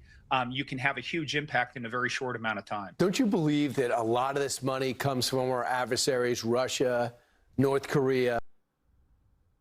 This is brilliant. Okay. So oppose capitalism, pro-communist social beliefs, anti-fascist cosplay, BLM's chaos, LGBTQ extremism, environmental terrorists. They're going after all their funding, pulling the strings. This is Bessent. Bessent actually started this last summer. Okay, he announced he was going to look into all those terrorist groups, but they hadn't made it like official yet. So Trump made it official today. They probably needed some time to work out all the legal details to make sure they actually could pursue it in the ways they wanted to, and not go afoul of the law. And so working through all that, but now it's official. All these domestic terrorists, all these people who are trying to take down our country, who show up at these rallies and cause violence, property damage, actual terror cells. They're monitoring all of them, and now they're gonna go after all their funding and every other legal avenue they can. This is massive news. So absolutely thrilled to see this. And again, guys, we're just seeing the ramp up of all the justice and accountability in our country. It's starting to happen. And listen, John Solomon today had something on this from Tulsi Gabbard. Check this out. National Intelligence, Tulsi Gabbard, has made available. They're unclassified. They show just how far the intelligence community went in 2020 to hide from the president, the Congress, and the American people certain foreign intrusions into our election. Now, we're not talking about things that may have changed the outcome of the election, but we are talking about sinister things like hacking into voter registration databases, running social media campaigns. The main actors in this one were chained up. For the most part, a little bit of concern about Venezuela. But what these documents showed this morning is that the CIA, on multiple occasions, tried to doctor President Trump's intelligence briefings to keep this information out. They did not want the information in the hands of the president or Congress. They wanted to keep it quiet. Now, we don't know why. Some of the documents do show some animosity in the intelligence community towards President Trump and his China policies. But we do know now that these things happen. In one instance, a CIA officer was asked to alter a document so that it wouldn't mention China. In another instance, a person was told he could not present information to the president. In a third instance, a CIA officer reported that Congress was falsely informed that there was no evidence of election concerns about Venezuela, when in fact there was an actionable piece of intelligence. Now, the sum total of this is that Tulsi Gabbard recently referred this to the Intelligence Committee Inspector General. It's being investigated. We'll see where the chips land on that. But over at Just the News, you can look at the documents. This is crazy. Okay. This is absolutely crazy stuff that the president is supposed to get all the intelligence briefings. They were doctoring the documents of his intelligence briefings. That's insane. And that's basically seditious. It's definitely illegal. So Tulsi Gabbard is starting to get this stuff together, get it out there. I love that Tulsi's working behind the scenes, keeps bringing this stuff out there. It's amazing to me how they keep going after Tulsi, saying she'll leave, and then it's Cash, and they just keep rotating them, right? It's like all these people they're terrified of. They just keep trying to convince us all they're going to leave and run these psyops so that MAGA freaks out and it gets back to Trump, and then maybe he does something rash. But Trump holds on to him, and what happens? We just keep moving forward, and it just keeps building. They know exactly what they're doing in this administration. All the people are freaking out. Nothing's happening. No, they don't know what they're doing. He picked the wrong people. It's absolutely 100% wrong. And you're believing all the grifters when you're saying that stuff. It is crazy to me how anybody can still believe that after all the disclosure we've been getting, all the declassified documents that are just wild. And then on top of that, all the what we are starting to see as far as justice with arrests. I know. I get it. We haven't gotten the big names yet. But guess what? We're doing the people actually committing the crimes right now. And that matters more in the moment. It will be great when we work our way up. Do not get me wrong on that. I want it as much as anybody. But I can also see and understand the process going here. And that's what, again, it's like, again, it's always about where are you making progress? Not everything happens at once. It just doesn't happen that way.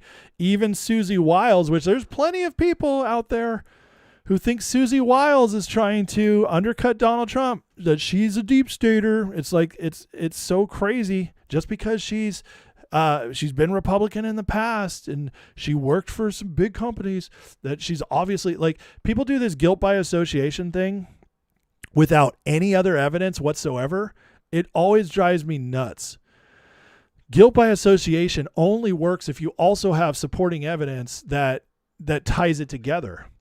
But this is a well-connected world in politics. These people work for big companies. Some of those companies are bad. Some of those companies have done bad stuff. Some of them have ran into bad people. It's like Trump and Epstein.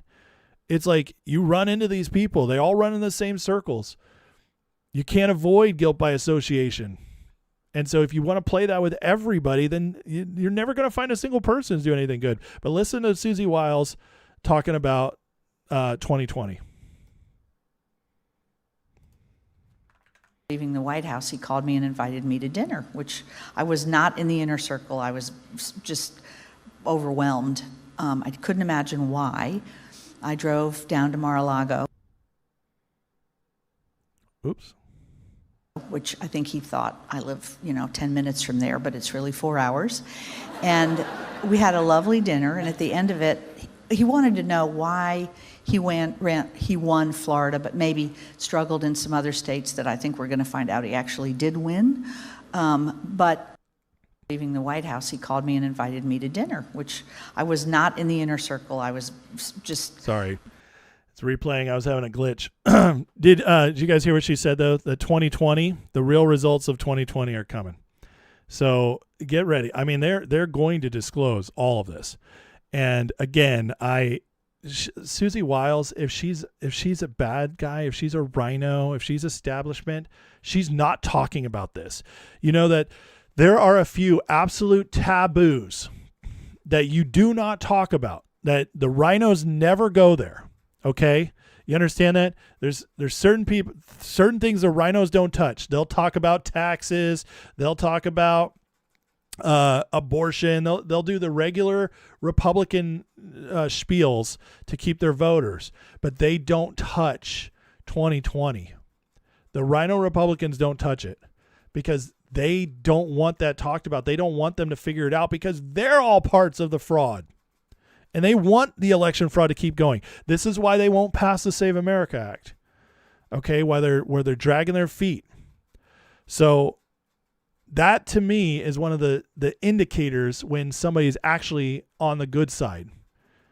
It doesn't mean they were always there, but some people have awakenings, guys. Some people do change. Look at RFK Jr. He talks about all the time how he believed the crap everybody said about Trump. He believed that Trump was this awful man, and now he knows him and he loves him. He thinks he's this great guy, but he was in his bubble. Sometimes people get awakened. Look at Marco Rubio as a perfect example. Marco Rubio was for amnesty. People are always like, J.D. Vance hated Trump. Yeah, well, let's talk about Rubio. Rubio literally put together a bill that would have granted amnesty. He was a full-on neocon. Okay? But now everybody's like, we trust Rubio over Vance. Rubio was actually doing work that is completely against everything MAGA stands for. I'm not saying I don't like Rubio. I love Rubio. I think Rubio turned. I think he saw the light. Okay?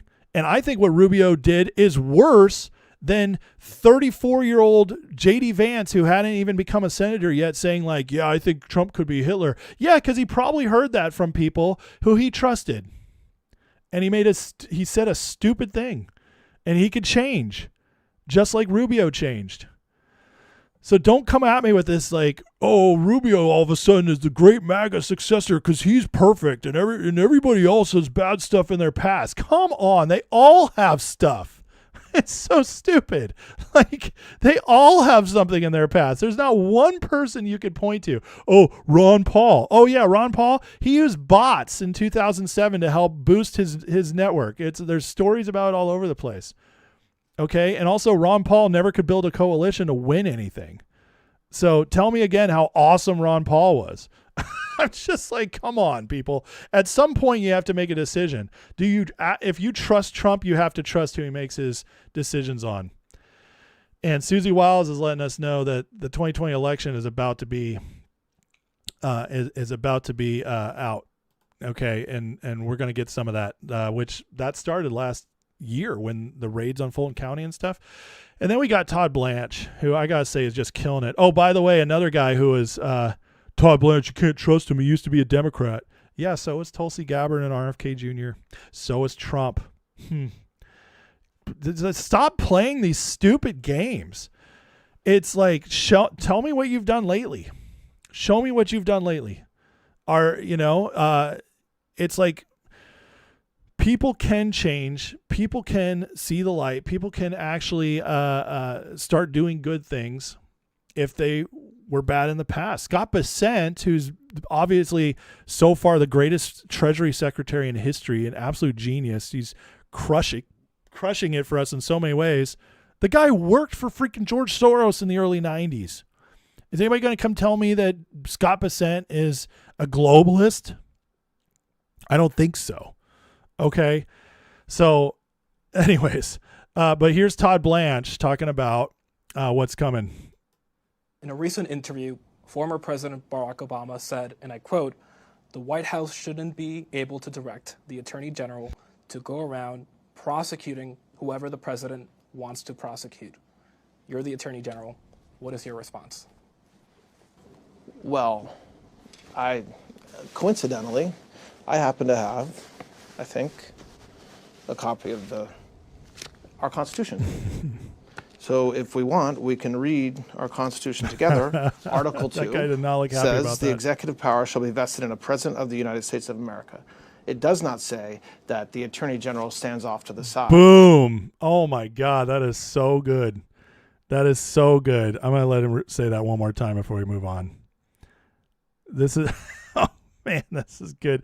First of all, look at this guy's face when he sees the Constitution get pulled out. He is not happy about that. So good. So good. I mean, this is great. Todd Blanche is awesome. So if we want, we can read our Constitution together. Article 2 says the executive power shall be vested in a President of the United States of America. It does not say that the Attorney General stands off to the side. So I'm an acting Attorney General. The Attorney General is a member of the cabinet of the President of the United States. The Constitution gives the President power. So I question people in this country that suggest that President Trump, as the chief executive of the United States, does not have the authority or the right or shouldn't be leading this country in all areas, including what we need to be doing to get rid of crime in this country. And so I'm not familiar with the comments you just talked about, but to the extent that President Trump calls me and says that he thinks that we have a problem in this country, whether it's this scourge of drugs, illegal immigration, every American wants him to do that, and he should. But the accusation here from the former president is that your department is now charging political adversaries of the president or perceived political adversaries of the president on his behalf to settle scores, essentially. There's something extraordinarily rich about a Democrat suggesting that this administration is charging our political adversaries. I mean, first of all, we're not. Second of all, how about we think about what happened the past 4 years? It wasn't just President Trump that got indicted repeatedly in multiple district courts, in multiple jurisdictions, but it was also his entire administration, what was called into the grand jury. Members of his Secret Service detail had to testify in the grand jury. So I welcome criticism. Let's go. But let's, if you're sitting in a glass house, you ought not throw stones. What a total badass. I'm sorry. That dude is awesome. Todd Blanche for life. I'm just going to get the t-shirt now. Todd Blanche for life. That was unbelievable. Sorry, Blanche haters. That was based.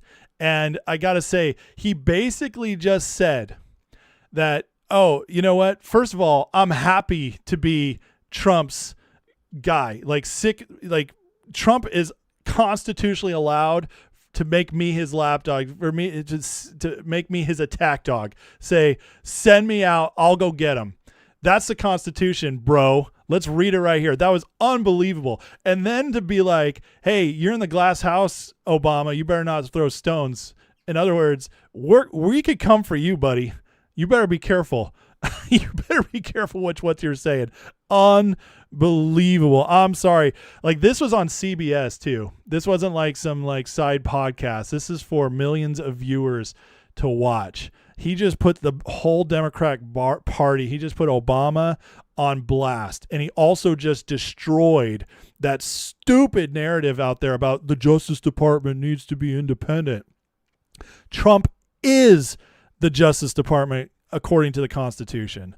So eat it. And for Blanche to not even try to play the game, for him to just own it and say, like, I don't care. Like, you guys can say whatever you want. I'm going to listen to what Trump says to do. I'm part of his cabinet. He's the one voted in. That's what the Constitution says. That is sick. And I love it so much. So, guys, this is who we have. Kash Patel, same intensity. I mean, Blanche, obviously, there was a plan. It's so clear now to see the plan. Bondi could get in. She could get she could get confirmed through the nomination process. Blanche, he was Trump's lawyer. He wasn't going to get confirmed. There was going to be too many questions about him. So he was going to have to prove himself. So you bring Bondi in, you clean up the DOJ. Bondi did incredible work before the Supreme Court. She got the DOJ set up. She got all these investigations set up. And then she gets to sit down, and Blanche comes in, and now he's like, I'm the attack dog and I'll own it. And everything's ready. And I'm going for it. And Trump now has this guy in there. He didn't have to be confirmed. He gets a pretty long period of time before they force it. And now he gets to prove himself. And at this point, he'll prove himself and he'll get in, and he might even get confirmed. Or he'll do the job. He'll wreck shop, and they'll be so mad at him, they'll never confirm him. But he'll be like, I did my job. I gave you a good 6 months of just killer stuff. Then they bring the next one in. But it's very clear they had a succession plan. It's very clear this was all planned by this. I mean, this guy obviously was meant to be Attorney General. That he obviously was meant to be. So I'm not sure how long he has. I don't know the exact laws on all that. I think he has like 6 months and maybe an extension for 90 days, or it might be 90 days and one 90-day extension, which makes it 6 months total before he has to be confirmed. One way or the other, though, he's got several months.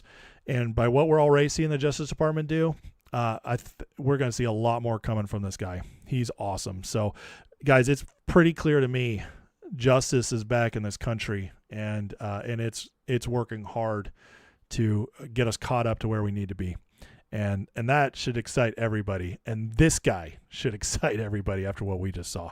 All right, let me get into the chat again. We're going to do we're going to go on Iran real quick next, and then the grifter report. It's a short one tonight, but I do have some things I wanted to catch up on. But I saw a lot going on in the chat, so I wanted to jump in. Yeah, Lochtefeld says on Rumble, Mark Wayne Mullen was also an upgrade over Noam, which I also agree with. But again, I think Noam served a purpose. There's a reason they didn't quite fire her. They shifted her over. Trump knows what he's doing. I think we're finding out that this cabinet, there's not really mistakes made. That I think they set some people up to be fall guys temporarily, but I think it's pretty clear. And maybe Trump just needed time to find more people he trusted. I don't know, but I can tell you, I don't think anything that's been done has been accidental. I really don't. The more we watch. Johnny says, I think Trump could be holding up Paxton endorsement because of AG happenings. It's possible. I think Paxton would have a really hard time getting through the Senate. I really would. But maybe after the midterms, if we hold and Trump can prove he's still got the power for that, So, all right, let me check up on super chats. Make sure I didn't miss any. Okay, I got a couple of super chats. I got Danny with the $20 super chat. Thank you for that, Danny. Wow. Very generous of you. I greatly appreciate it. He says, I think my wife is a closet liberal. I think it's too much for me. She keeps using MSM talking points. I'm going to miss her maybe. Wow. I don't know what to say with that one. Yeah, man, that's tough. I'll tell you that my wife is not political. She's got conservative values. And so she doesn't like liberals or the left, but she also doesn't really like the confrontational style of politics right now. So she stays out of it. Because she stays out of it, the only news she really gets is from like Instagram and Facebook, which is always feeding her liberal crap. So she's always got questions for me.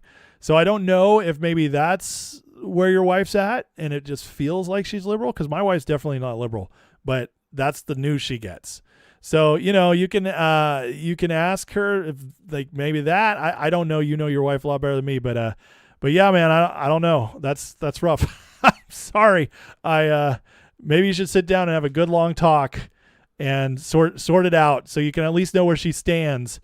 And maybe she's just getting bad news. You never know. Mythical Nice Guy with the $5 super chat says, "This is a great battle of our time. Information wars, fight for civilization." Amen. We are definitely in the great battle of our time. We are in a war.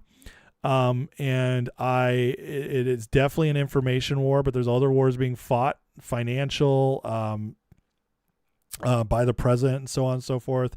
Obviously kinetic and, with Iran, but yes, there's a massive information war going on, which is one of the reasons I started my show. I just wanted to be able to, help break through some of the noise. Let's see here. Lisa says, Blanche didn't make the cases appear. They were working on them under Bondi. That is completely true. She set it up. And I think that was Bondi's superpower, honestly, because it definitely wasn't speaking in front of the camera. But even though I did like some of the ways she took out some of the senators. But yeah, Bondi's superpower is the paperwork aspect of justice. And so she was really good for cleaning out because she knew how to weed people out, but she also knew how to set things up. And guys, listen, if you don't like Bondi, that's fine. I can understand why, even though I don't agree. But you got to understand what she did, how she got 90% of the cases they presented won in front of the Supreme Court. That's not accident, folks. That's not an accident. She knew what she was doing. So I think she did a really good job. I really do. She just wasn't great on the camera and under the lights, but I think behind the scenes, I think she did an excellent job, and everything I've heard backs that up. So we'll only know down the road for sure, but I think she did great, and I think she set Blanche up to run. I really do. Let's see here.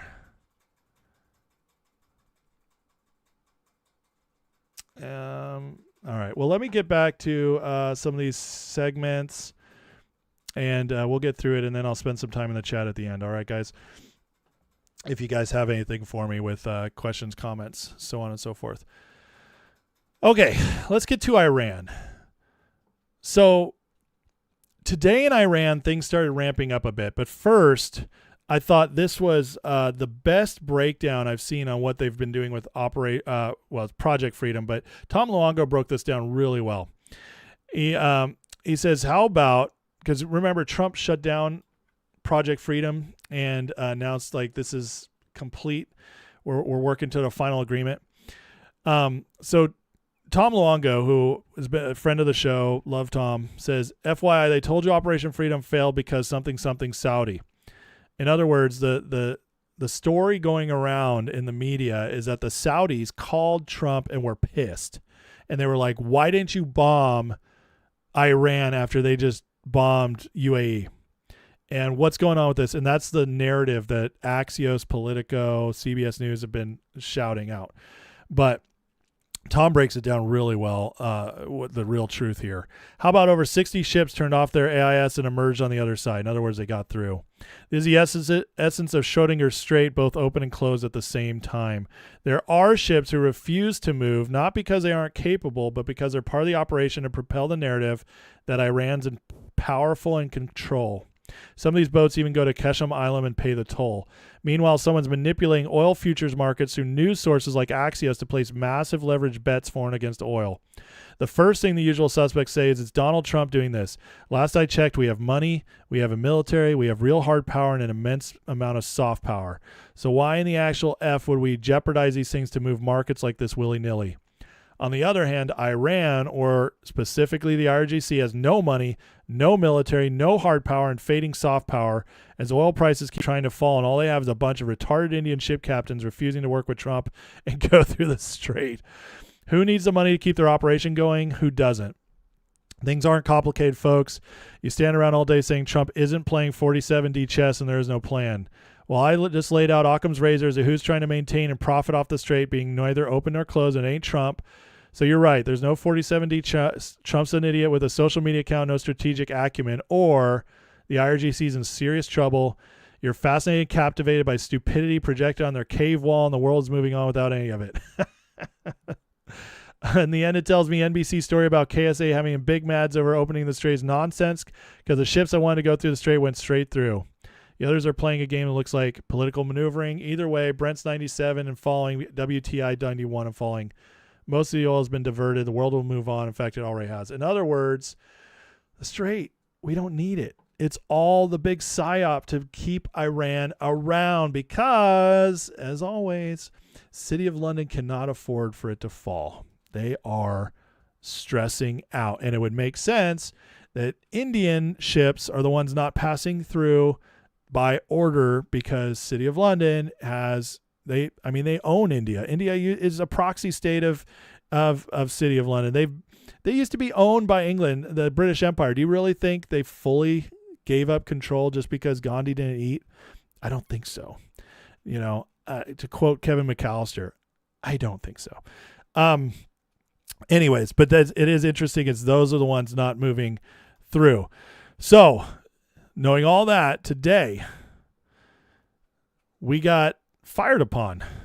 3 world-class American destroyers transited very successfully out of the strait under fire. There was no damage done, but great damage done to Iranian attackers. It's like we knocked them out again today. We'll knock them out a lot harder, more violently in the future if they don't get the deals signed fast. This is what everybody's trying to figure out right now is that Iran's clearly violated the ceasefire. It's over. We've even now fought back. And yet Trump refuses to say the ceasefire is over and instead is saying we got to get this deal done or we'll attack. It's very interesting. It tells me that I think Iran is trying to make this kinetic again. They're trying to force Trump into it. And at some point, he won't be able to keep out of it. But I think Trump's weighing all options right now while applying immense economic pressure and seeing if that finally breaks him. But the question is, why do they want him to go back into war? Because the attack on the UAE was against one of their oil pipelines. It was a big deal. And then they just fired on our destroyers, which we intercepted everything. So we whisked it off, like batted it away, like shoo fly, don't bother me, no big deal. But again, and we took out their boats. But it's very interesting how he's playing this. So here's Trump himself talking about it. After these strikes, is the ceasefire with Iran still? Sorry, this one's kind of quiet. These clips on X, man, they don't always translate well to the show. Yeah, it is. They trifled with us today. We blew them away. They trifled. I call that a trifle. I'll let you know when there's no ceasefire. You won't have to know.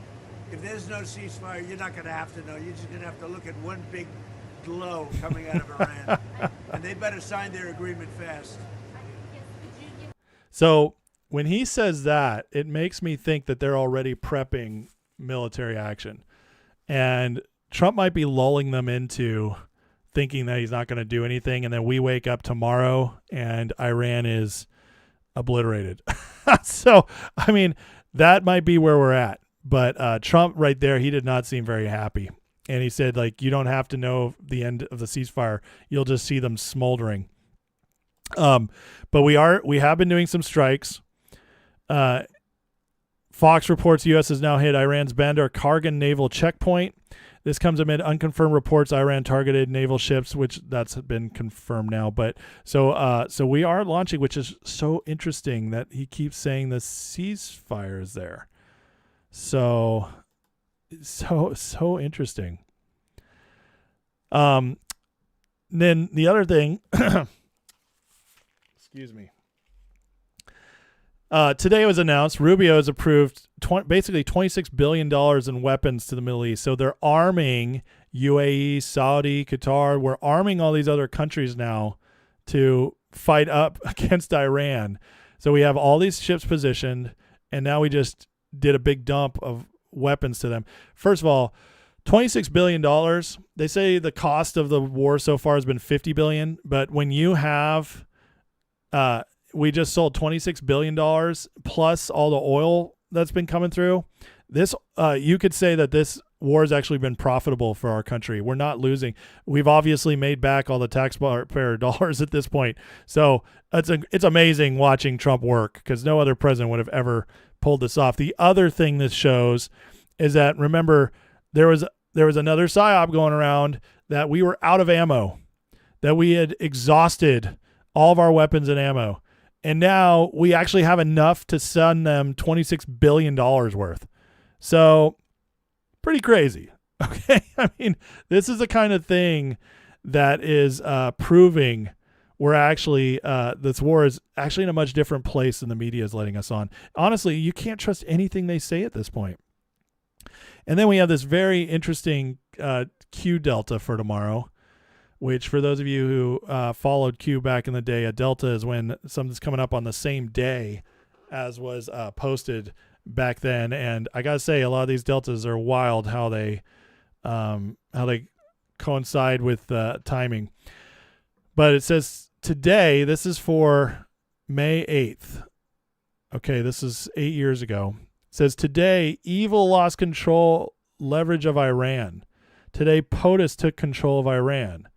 Today, with pending sanctions and military actions, POTUS will gain more ammunition, intel against them. Suicide watch, the deal kept Iran quiet. Goal is to keep POTUS in until impeachment term end. Bigger than people can imagine. Treason is 1/10. Ask yourself, why are they panicking? Ask yourself, why is UK, France, and Germany so involved? Trips to the White House, where are they hiding? Why is HRC in New Zealand? Is New Zealand part of Five Eyes? Why is that relevant? Suicide watch. Now, again, Hillary Clinton's not in New Zealand right now, so I'm not saying this was time travel, but this is just crazy how many times these things kind of line up. I mean, it's like a double entendre, right? It's like it was correct back then, because this is talking about when Trump broke us out of the Iran deal that Obama created. But the fact that it's talking about all this stuff that it's going on right now as well, this is pretty crazy stuff. Just crazy, and I don't always know what to make of it, but I do pay attention to it, and so I share it for you guys as well. But I mean, what's clear is that we're still winning. I mean, this just proves again, it's just all lies. Everything coming out of the media is lies. I don't think there's a single source right now you can trust on the war except for Trump and the administration. I came to that conclusion earlier today when I saw this, because this disproves two of the big lies about the war, which is that we're bleeding money and we're bleeding ammunition and weapons. So that debunks that. And then just the whole Strait of Hormuz thing, they controlled it. We blockaded it. We allowed ships through. I mean, everything they say just keeps getting proven wrong within a couple days. So I can't tell you who to trust, but I certainly wouldn't trust anybody.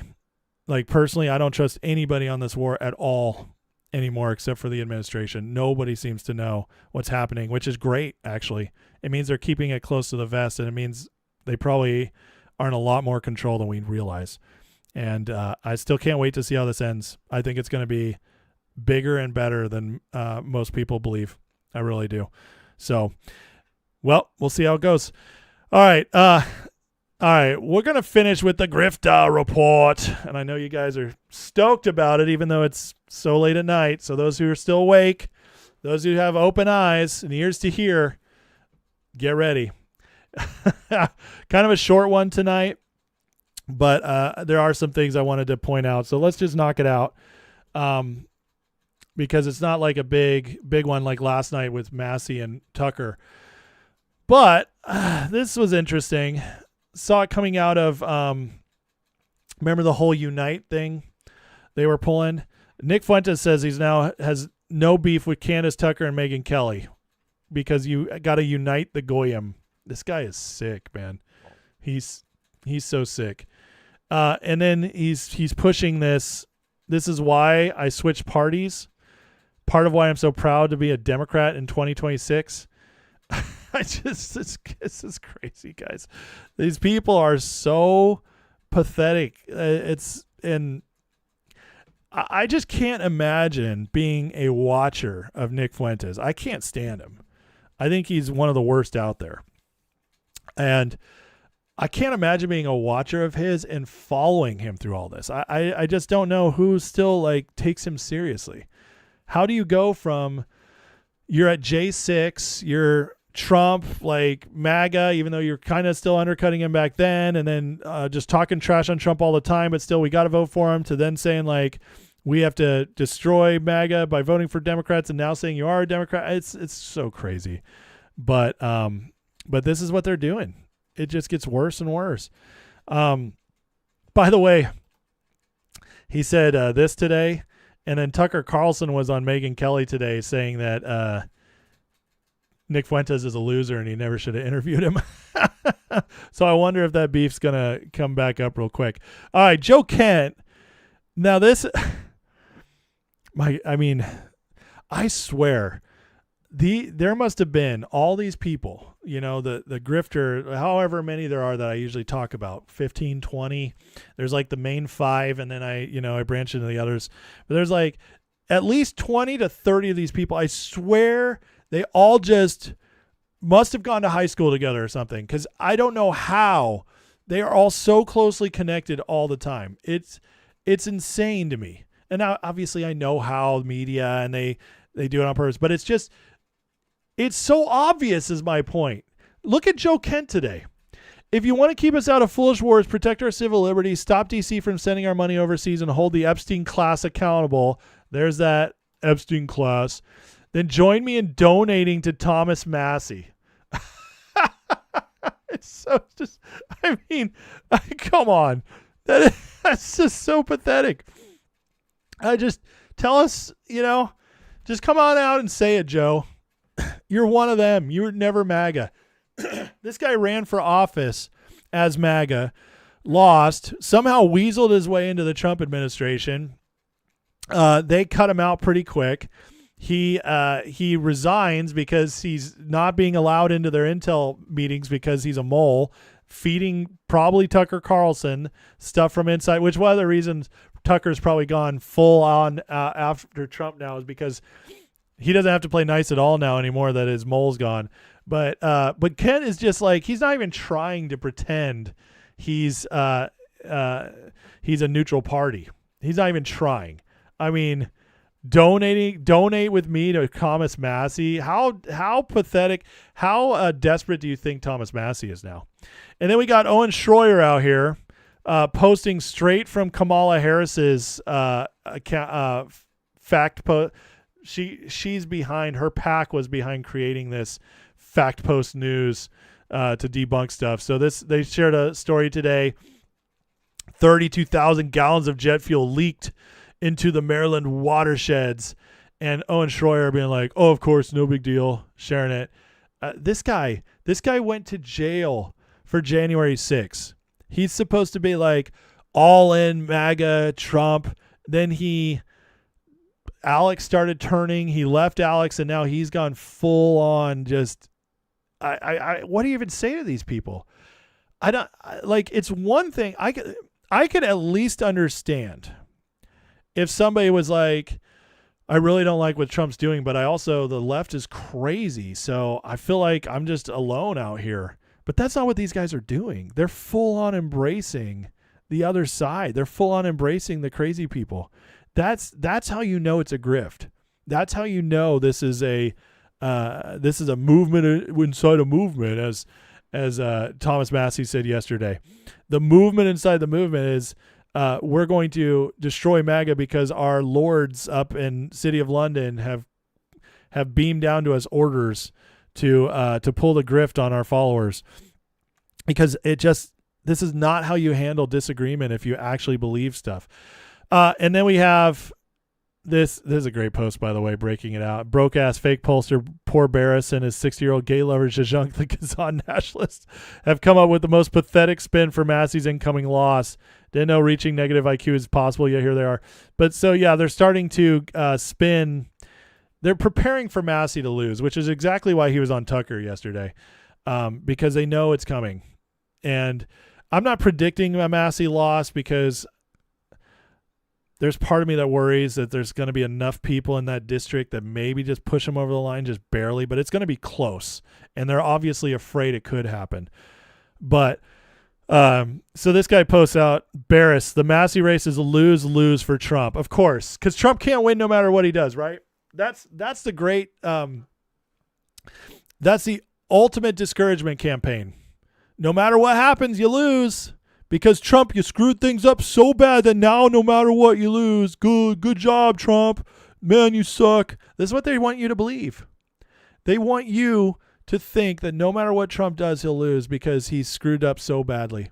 The president that has been the best president of the last 100 years, bar none, that has gotten more done in the last 15 months than most presidents do in 8 years, that has completely eliminated the Obama presidency and the Biden presidency and most of the Bush presidency, just got us back and is undoing so much more, has so much more time ahead of him, has unleashed American energy, undone our immigration issues, making them go backwards. I mean, all these things are massive successes, and then killed the woke agenda, killed DEI, cleansed our government, cut it down, all these amazing things.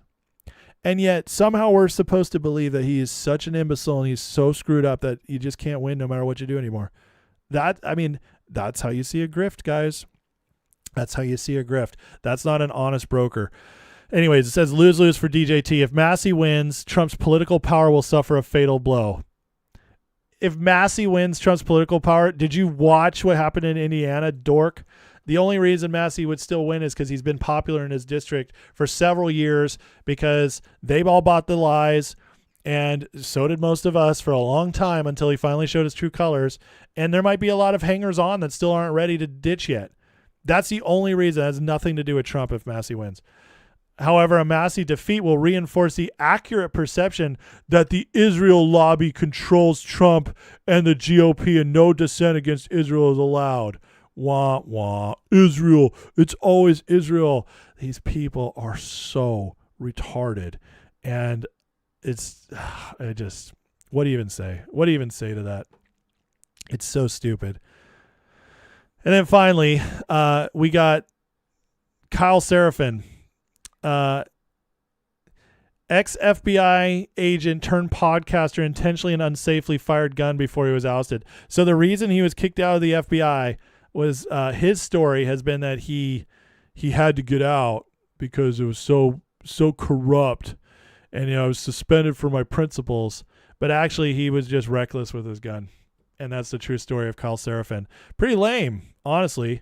But again, this is the guy who was telling Alex, Kash Patel will be out tonight. And Alex did a whole show on it.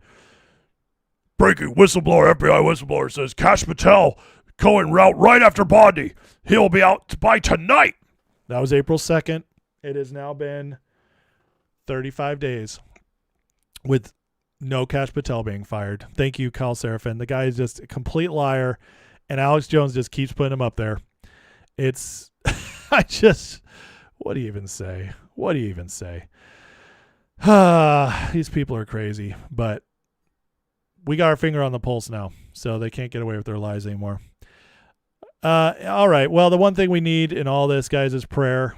And thank God that President Trump is bringing our nation back to prayer. This is directly from the White House. I think this is amazing. Says, for America to be great, we must always remain a nation under God. On National Day of Prayer, we pledge America will always, it's written in Psalm 96, tell his glory among the nations. We will never forget God's role in creating, protecting, sustaining the freest, strongest, most prosperous, greatest country in the world. National Day of Prayer coming up. That, my friends, is amazing, and that's where we're at. That makes me very happy to say. So we're definitely on the right track. Our president's amazing. He's making Christianity the trend in the land again, and I couldn't be happier. All righty. Well, let me get in the chat before we leave and make sure I didn't miss anything. So first, I got to check if there was any super chats I missed, because I'd never want somebody to pay something and miss it. I felt so bad a couple weeks ago when some guy bought a $20 super chat and then my stream paused before I could see it. I couldn't answer his question. That made me feel so bad. He found me on X, and I was able to talk to him. Okay. MFN says, I don't know how Israel's in control and Trump just used them as Iran's punching bag. That's so true. I mean, at this point, if you still think Trump's controlled by Israel, you might need to be checked into a mental institution, because you have issues, because it's so obvious. There's so much evidence about Trump just putting down Netanyahu and Israel all the time. It's crazy. He just does not do what Israel wants him to do. Let's see here. Paul says, I know MKU or CSA victims had a contact in Hollywood. A certain lady would help in program with Jesus. What? I don't know what that is. That's an interesting. Oh, you guys are in a different discussion there. Okay, I see. Kev the text says, I've seen a lot of negative comments mocking Trump about reading the Bible and these prayer pictures so noisy. You know, they want how do I put this? There are people who are very religious, and because Trump's not religious, they don't believe that him having faith can be genuine, which, you know, goes against every great theologian. It goes against Jesus. It goes against the Bible. I mean, you can be a person who's rough and still find great faith. I mean, God called David a man after his own heart, and David, you know, he took 200. He cut the foreskins off 200 Philistines and basically made it into a necklace. So, I mean, you could be a rough dude and be a lover of God. So, you know, that's one reason they do it, because they mock him for that. But the other reason is that on the left, you know, the left knows that you can't really mock real Christians without losing the nation, because it's still a Christian country. We're still like 65, 66% Christian, which is actually back on the uptrend for the first time in decades. Revival is happening in America, but they know that if you go after the Christians, you can never get voted in. You'll never win. So they're very careful how they pick and choose that. But so everybody who doesn't look like a perfect Christian, they go after. And Trump, they can't have him be an actual Christian, because if he's actually a Christian, a lot more people who would be open to that would start supporting him. And honestly, if the nation like fully embraced Trump as a Christian, there would be his polls would go up another 3 to 5% just overnight. But they keep a lot of people believing that Trump is lying about everything, even his faith, so that it keeps people away from him. It's a psyop, just like so many other things. What was that? Big Event says, back to earlier comments, attraction is greater than promotion. That's the foundation of recovery programs. Don't preach, live it, and others will want it. Amen. Love that. That's good. Holy Smoke says, I love when Trump reads the Old Testament. It's like in Pulp Fiction. You do know that's not a real verse he read, right? But it's really good when he does it. I love that movie. Ellen says, several famous presidents and other officials in our history didn't do church but kept a Bible in their nightstand. Yeah, absolutely. Absolutely. Nikki says he's done more to bring faith to the forefront than other presidents. He has, even as a rough guy who was obviously not a churchy person. I don't even know if Trump was a Christian until the last 10 years. I don't. I mean, he certainly didn't live like it. But I do think that he was open to it because of how he was raised. And I don't think he had anything against Christians. I just think he was kind of living his own life. But at this point, there's no one could convince me he's not a Christian at this point. And not like, I think he's very humbled by what he's been through. And I think he's found God in a very meaningful way. And again, yeah, you don't wear it on your sleeve and promote it the way he does if you don't actually believe it. You just don't. He doesn't need it to win elections anymore, you know? Let's see. Pray that Wall Street's held to account. I agree, Rum Dog. But I think it's starting. We had a bunch of those guys busted for insider trading the other day. So you're one of those bad Christians. You're funny.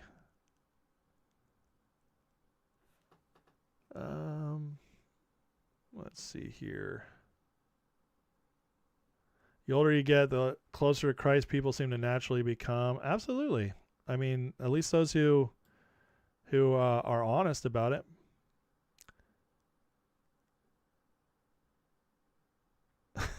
Brent, what is that joke? That's gross. I can't read that. You're funny. Let's see here. What did I miss? Foreskin necklace sounds gross. I would say so. I think so. All right. Well, looks like we're tired. And that's okay, because chat was going nuts earlier. But all right. Anyways, guys, I got called tonight. It's super late, but I love you guys. I appreciate you. Thanks for watching. You guys are the best. I'll be off Friday and Saturday, and maybe even Sunday. I don't know yet. I might do one last night live before I go on Monday. But Monday, guys, my schedule's different. So this is officially my last regular Thursday night stream. Starting on Monday, I will be on at 12 o'clock noon. And there's going to be I'll announce other transition stuff, as I change. But starting next Monday, I'm in business for myself. So it will be Monday through Friday at noon. I will be streaming, and I'll still do the clips and stuff for people who are missing those. But yeah, so it'll be noon Eastern, which is 9 a.m. West Coast, will be my new time.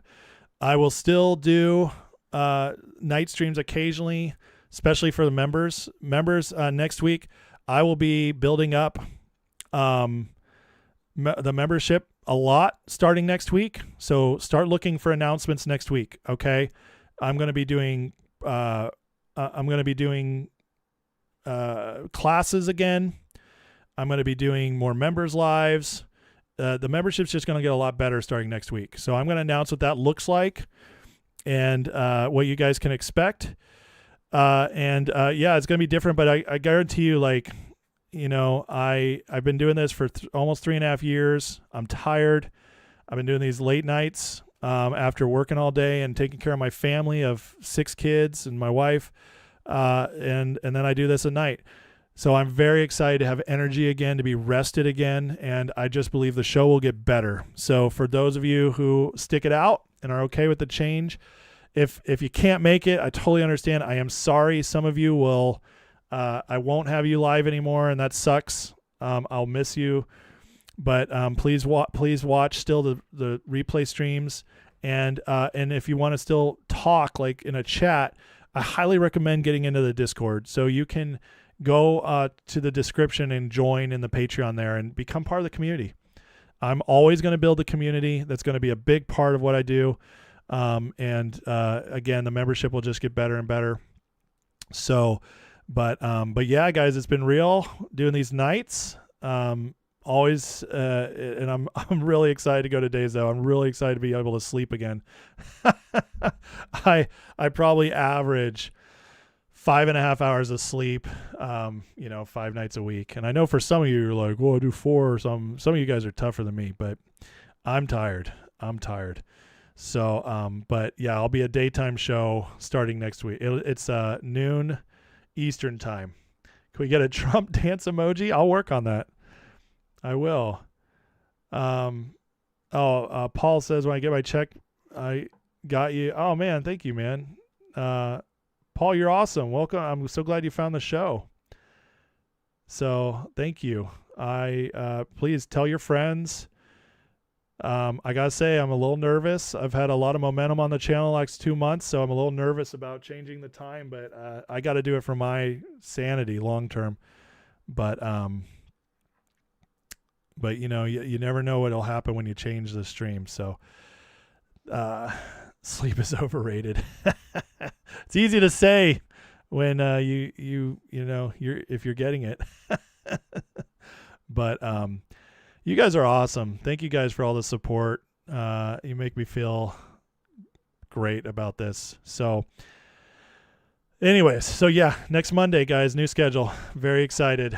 Please hit the like, hit the subscribe, jump in the Patreon, try out the membership. And again, I'll have a lot of over the next couple weeks as I'm building stuff out. I'm going to have a lot of announcements on that. So, but now this channel is no longer just a hobby. It's a big part of my business, which I'll be doing. So anyways, but thank you guys. So you're really supporting the channel, and appreciate it. Vinman, you're awesome, dude. Vinman's been here forever. I don't think I'll hit 100K subscribers in a month, brother, but that's amazing. You guys are awesome. Thank you so much. And Vin, you've been here forever, bro. I really appreciate you, man. I really appreciate all you guys. So, but that's awesome. We'll see. That would be crazy. I can't even imagine what that would be like. I still can't even believe I passed 20,000. For those who don't know, if you're new here, I've been doing this show for almost 3.5 years. And at the beginning of this year, I had 7,000 subscribers. So I grinded, and YouTube just hated me. And then all of a sudden, the algo, whatever was on me, lifted, and now it's been growing. So we'll see if it continues. But anyways, thank you guys for supporting. Please hit the like, subscribe, share, hype button. Hype button matters a lot. And next week's a new week. It's going to be better than ever. I promise you guys. I'm going to be a lot of work into this to give you guys a better experience than ever. So yeah, Mark remembers 100. Thank you for the prayers. Definitely need them. This is a big risk I'm taking, but better than Mark Dice. Wow, you guys that's awesome. Thank you. Oh yeah, I know. I remember that, Candace. I'm glad I don't do that anymore. I'm really glad I don't. Thank you, Rum Dog. Appreciate you, man. Vinman says, see you guys doing live news events with 500. Oh man, dude, you guys are so nice. Like, you get me emotional saying stuff like that, Vin. That's too nice, man. MFN says, I'm new and the Discord's filled with news and memes all day. Definitely worth it. Yeah. And also, like, sometimes really good discussions get going on. So it's going to be good. But all right, guys. Well, I really appreciate you guys. I love you. Gonna call tonight. So again, like, subscribe, hype, and we're gonna end in a prayer as always. We'll always still end in a prayer. So that's not going to change. But all right, Heavenly Father, thank you for today. Thank you for these amazing people, Lord, watching. They're so supportive, and I just really, you've brought an amazing community together, Lord. I'm very blessed by these people who actually show up just to hear me talk. What is that? It's crazy. But I thank you for them, and I pray a blessing over all of them as well, Lord, especially over the ones that have been here so long and supported me for so long. And thank you for getting me here. And God, I pray you bless the future. Pray that this channel is a blessing to people. And at the minute it stops being a blessing to people, Lord, I don't want to do it. So I pray that it just help me make it better than ever for all of them. But bless them in Jesus' name. And Father, bless President Trump. Keep him, Lord, protected. Keep him wise and bold in every decision, Lord, he has to make. And Father, bless his entire team, everybody fighting for this country. Bless our country to be better than ever. And just help all of us, God, know how we can just play a part in any little way. In Jesus' name, amen. All right, love you guys. Thank you so much. Have a great night, great weekend, and I'll see you guys soon. God bless.